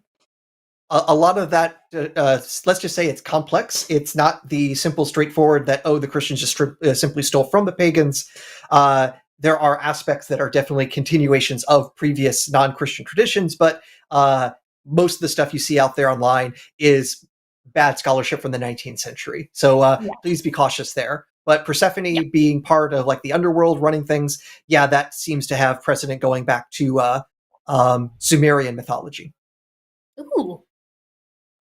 Yet a woman doing that job, classic. $10 from Godfrey in good aloha. Did we really expect Stevie to be caught off guard with an unfamiliar verse and be honest enough to admit a problem in the literature that would undermine his faith? It was a long shot. And this is the thing, like, this is why I appreciated it at first when he was like, oh, I've not heard of this. And it's like, I don't know. I know an internet call-in show is not really the place to be like, oops, I didn't know that. I will call and look into that and call back later because it's a little bit blood sportsy. Wow! Wow. Kitty, you're on TV. What's Hi, his everyone. name? Venus. Oh my god, he's so cute. Yes. He's male, right? He's an orange cat? Yes. Most of the time they're males, but not always. Yes. Yeah, he's a male. We call him Venus. Wow. He's been neutered, so he is all three genders. Wow, so beautiful. What a handsome, handsome little creature. Yes. He is usually a good kitty, though there's been a few times where I've tried to put him on camera, and he bit me as hard as he possibly could and hung from my arm. And I try to learn my lesson, but right now I can tell he kind of blends in with your floor, like from your camera right now. Like he's kind of the same color. Oh, that's not the least of his problems. There's a mirror here in my room that's full body length, and he saw his reflection and was going crazy. I bet he doesn't like that. My cat Jude is too stupid and too scared to go in front of mirrors. He's a very skittish little guy, but my dogs, today, my dog Fred was barking at, we were watching The Sopranos, my husband and I, while we were eating, and he was barking at golfers, which is stupid because he's fine with golf. In fact, I think if he were human, he would enjoy it as a sport quite a lot. But he had like a beef with the golf. We had to be like, what is your problem? Like usually he barks only at animals and weird, like the papacy, like he really doesn't like the big hats that they wear. Also, obviously, and this is a W on his part, but he'll bark at the KKK too. I'd like to think it's because he is progressive, but I think it's the hats again. 10 Canadian dollars from Where's Waldo? I feel like Erika's letting Stevie keep going because I super chatted the dumbest pun I could think of right off the bat. That's true, Where's Waldo? That was specifically because of you. And all the rest of you little gremlins in the chat. That was a punishment. And next time Stevie calls, I'm letting him in again. This one's you. All right, we got $10 from Regato. Speaking of bats, 2 bats were hanging upside down, and the first one asked, what is the worst thing that ever happened to you? And the second one said, when I had diarrhea last month. Wow. I get it, because they hang upside down and he pooped on his own head. I thought of you guys while I was watching The Long Walk recently, because there are several pooping scenes in that movie. And it was funny. I was watching and my blood pressure was going up, and I was like, why am I getting so irritated? Like, this is a very tragic story. And then I was like, oh, because I'm conditioned. I've been operately conditioned to hate poop more than I did before. $5 from Jude Bramley. If you're paranoid about your phone eavesdropping on you, you should be aware that your vacuum has been gathering dirt on you for years. And you can't be saved by a creature in your profile picture. I see only a human. So you've made the list. And you're unfortunate because it seems like today the way that I've decided to take people out, to give them their ticket, is by dropping heavy objects on them. For you, it will be a novelty mug, a large novelty mug. You know, I'm thinking about this and realizing a lot of that evidence is also forensic because it's also dusting for prints. What? It's collecting dirt, so there's dusting for fingerprints. Oh, okay. I see. I get it. Wow, that one goes way back, doesn't it? This one's you, cute kitty Yes, from it Joshua. is. I like We got Joshua's five. count. All right, so $5 from Joshua Everett on page 375. It says Jeebus. It's true, I and you s- can't argue I with s- that. Yeah, I assume there is a book that's the case. Oh, first, somewhere out there, gotta be $5 from Ante Meridium. A god who can be found in no evidence can be dismissed with no evidence.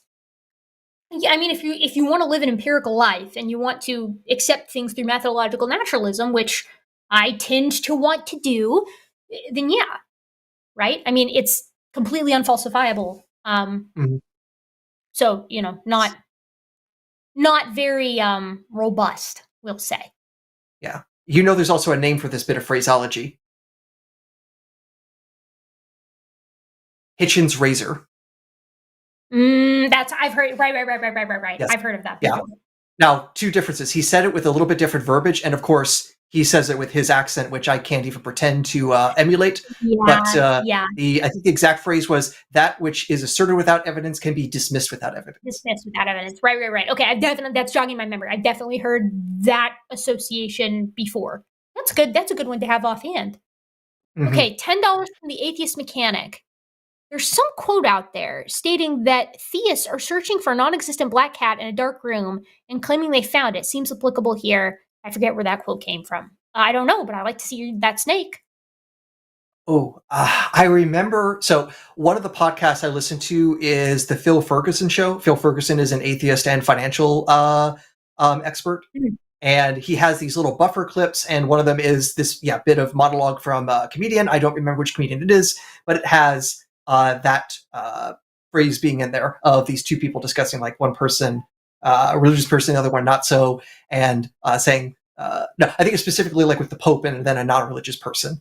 And them getting angry about theology, arguing with each other, and the Pope going up to that atheist and saying, you are like a blind man in a dark room looking for a black cat. And I say, well, you're just the same. The only difference is you think you found it. Yeah. But I do not remember which comedian said that, but I remember giggling when hearing that. $5 from... Oh, sorry, go ahead. No, keep going. We're on a... $5 from Empress Lizard. I learned recently that one of the Pope's many titles is Primate of Italy. It's a scientifically accurate title. I am the primate of my address. Mm-hmm. That is badass. Wow. Rare Catholic W? That's pretty cool. I like that. Oh, you were saying earlier, you were talking about consuls, by the way, the consuls of Rome. That is why the very first Miocene ape that was ever discovered is called proconsul, because at the time there was a chimpanzee that was touring in Europe was named proconsul because the joke was before consul. He was before consul, as missing link type stuff. So kind of funny to me. Oh, I love seeing Isla Ursus, this little duo here. This is because I learned so much from you two tonight. Thank you. I learned a lot tonight from Aaron. You shouldn't do that. I really did. I don't know what to tell you. All right. Well, I can tell you we got a $10 super chat from Wereworm. Let's go. Wereworm? Speaking of bad puns, my favorite dessert is tiramisu. I didn't Funny get enough, that one. my desert. Oh, it's like a spelling pun. Yeah. Oh God. Here's the funny thing. My wife just came here a couple minutes ago to give me tea and a slice of cake. So that pun was very much on point. It was a sweet pun. It will be on point when I kill you with my pointy knife. And that will be that's called situational comedy, which is better than puns. $5 from Joshua Everett. The timeline split at some point, at least before Paul McCartney died in the early 70s, actually. In between that and Avril Lavigne and her double that's keeping her career afloat. Paul is dead. That's the split in the universe, huh? Well, I've heard of worse theories. All right. $5 from Elishana Silverbow. We all know that the timeline split when Jeff rolled the die to see who would get the pizza in Community. We are living in the darkest timeline. I feel like if you've got like your average timeline for humans, we've got to be below that. Like I have to believe that this is that we rolled low on this. We didn't roll a nat 1, but like we rolled low. I do believe that. I can imagine though things being worse. Many people here on the web might be familiar with James Rolfe, the angry video game nerd. His character. He did a video on the Mandela effect and the cross universes things, and especially they looked at the bear thing, but discovered there's an even worse universe, not Bearstain, Bloodstain bears. Oh my God, that's the nat 1 right there. $5 from Bobby Keniston. Remember what Barry the Bonobo licensed intimacy coach says: before you bonobo and turn on your stinking phone. Wise words for us all, right? I'll enjoy your death the most, Bobby, when I release a non-tranquilized male bonobo at puberty into your house and watch as he beats you to death with his knuckles. Just kidding, he wouldn't do that. Bonobos are sweet. Well, no, he might do it. They're not that sweet. I don't know, it depends. I'm counting how many laws that probably breaks. A lot. Well, it depends on the state. It depends on where Bobby lives. It's okay, Bobby. You actually won't. I don't think you've made quite that low on the list, because at least the puns are primate puns, which that kind of shaves the animal PFP kind of shaves some of the negativity off of it for me. Not all of it, but some of it. This is an example of someone who is on death row. $5 from Ned Silver. I was at a restaurant and ordered duck. The bill was huge. No cat or puppy or snake in the profile picture. Very low-hanging fruit kind of pun. The only thing that could make this worse is if it were about poop. That's a tip for later. You better watch yourself. I'm outside your house. All right, how about $5 from June Bramley? For a monad, a value of type represents having access to a value of type within the context of the monad. Hashtag functional programming. I think that's probably true. By my calculations. $5 from Inane Glory. Wow. Beautiful. Beautiful cat. Very handsome. Erika, you forgot that while the monad is infinite and nothing, everything not zero is actually infinite. Actually, everything that is zero is monad, and everything that is infinite is monad, and everything that is negative is monad, and everything that is positive is monad. You're monad, I'm monad, he, she, me, monad. The study of monad, monadology. It's first grade, Inane Glory.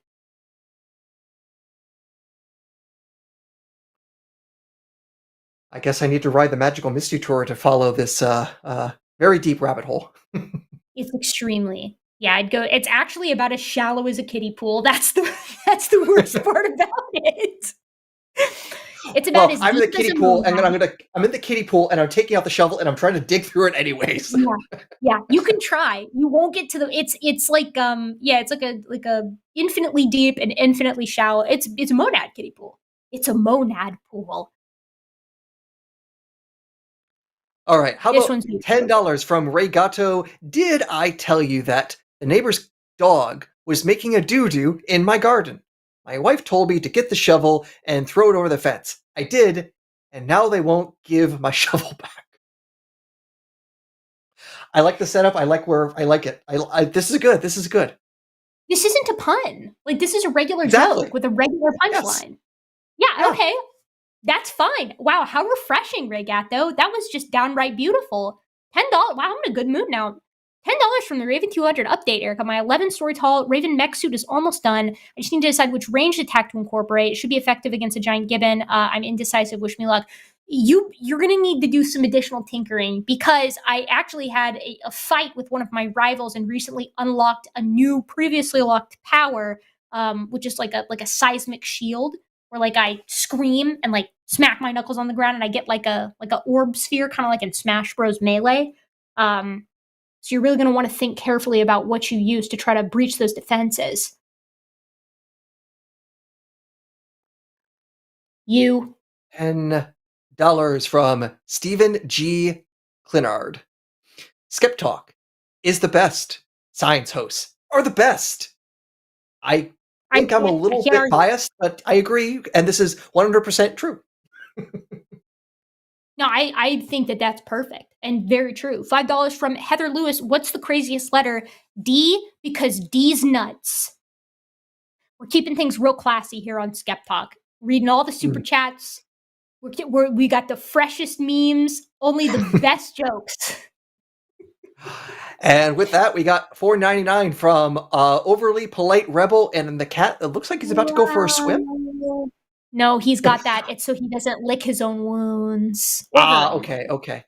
All right, so Erika, this kin is Dumpling, and she's recovering splendidly from coloplexy. I'm not familiar with this. Yeah. Coloplexy and FMT, apologies, fecal microbia transplant due to recurring anal prolapses.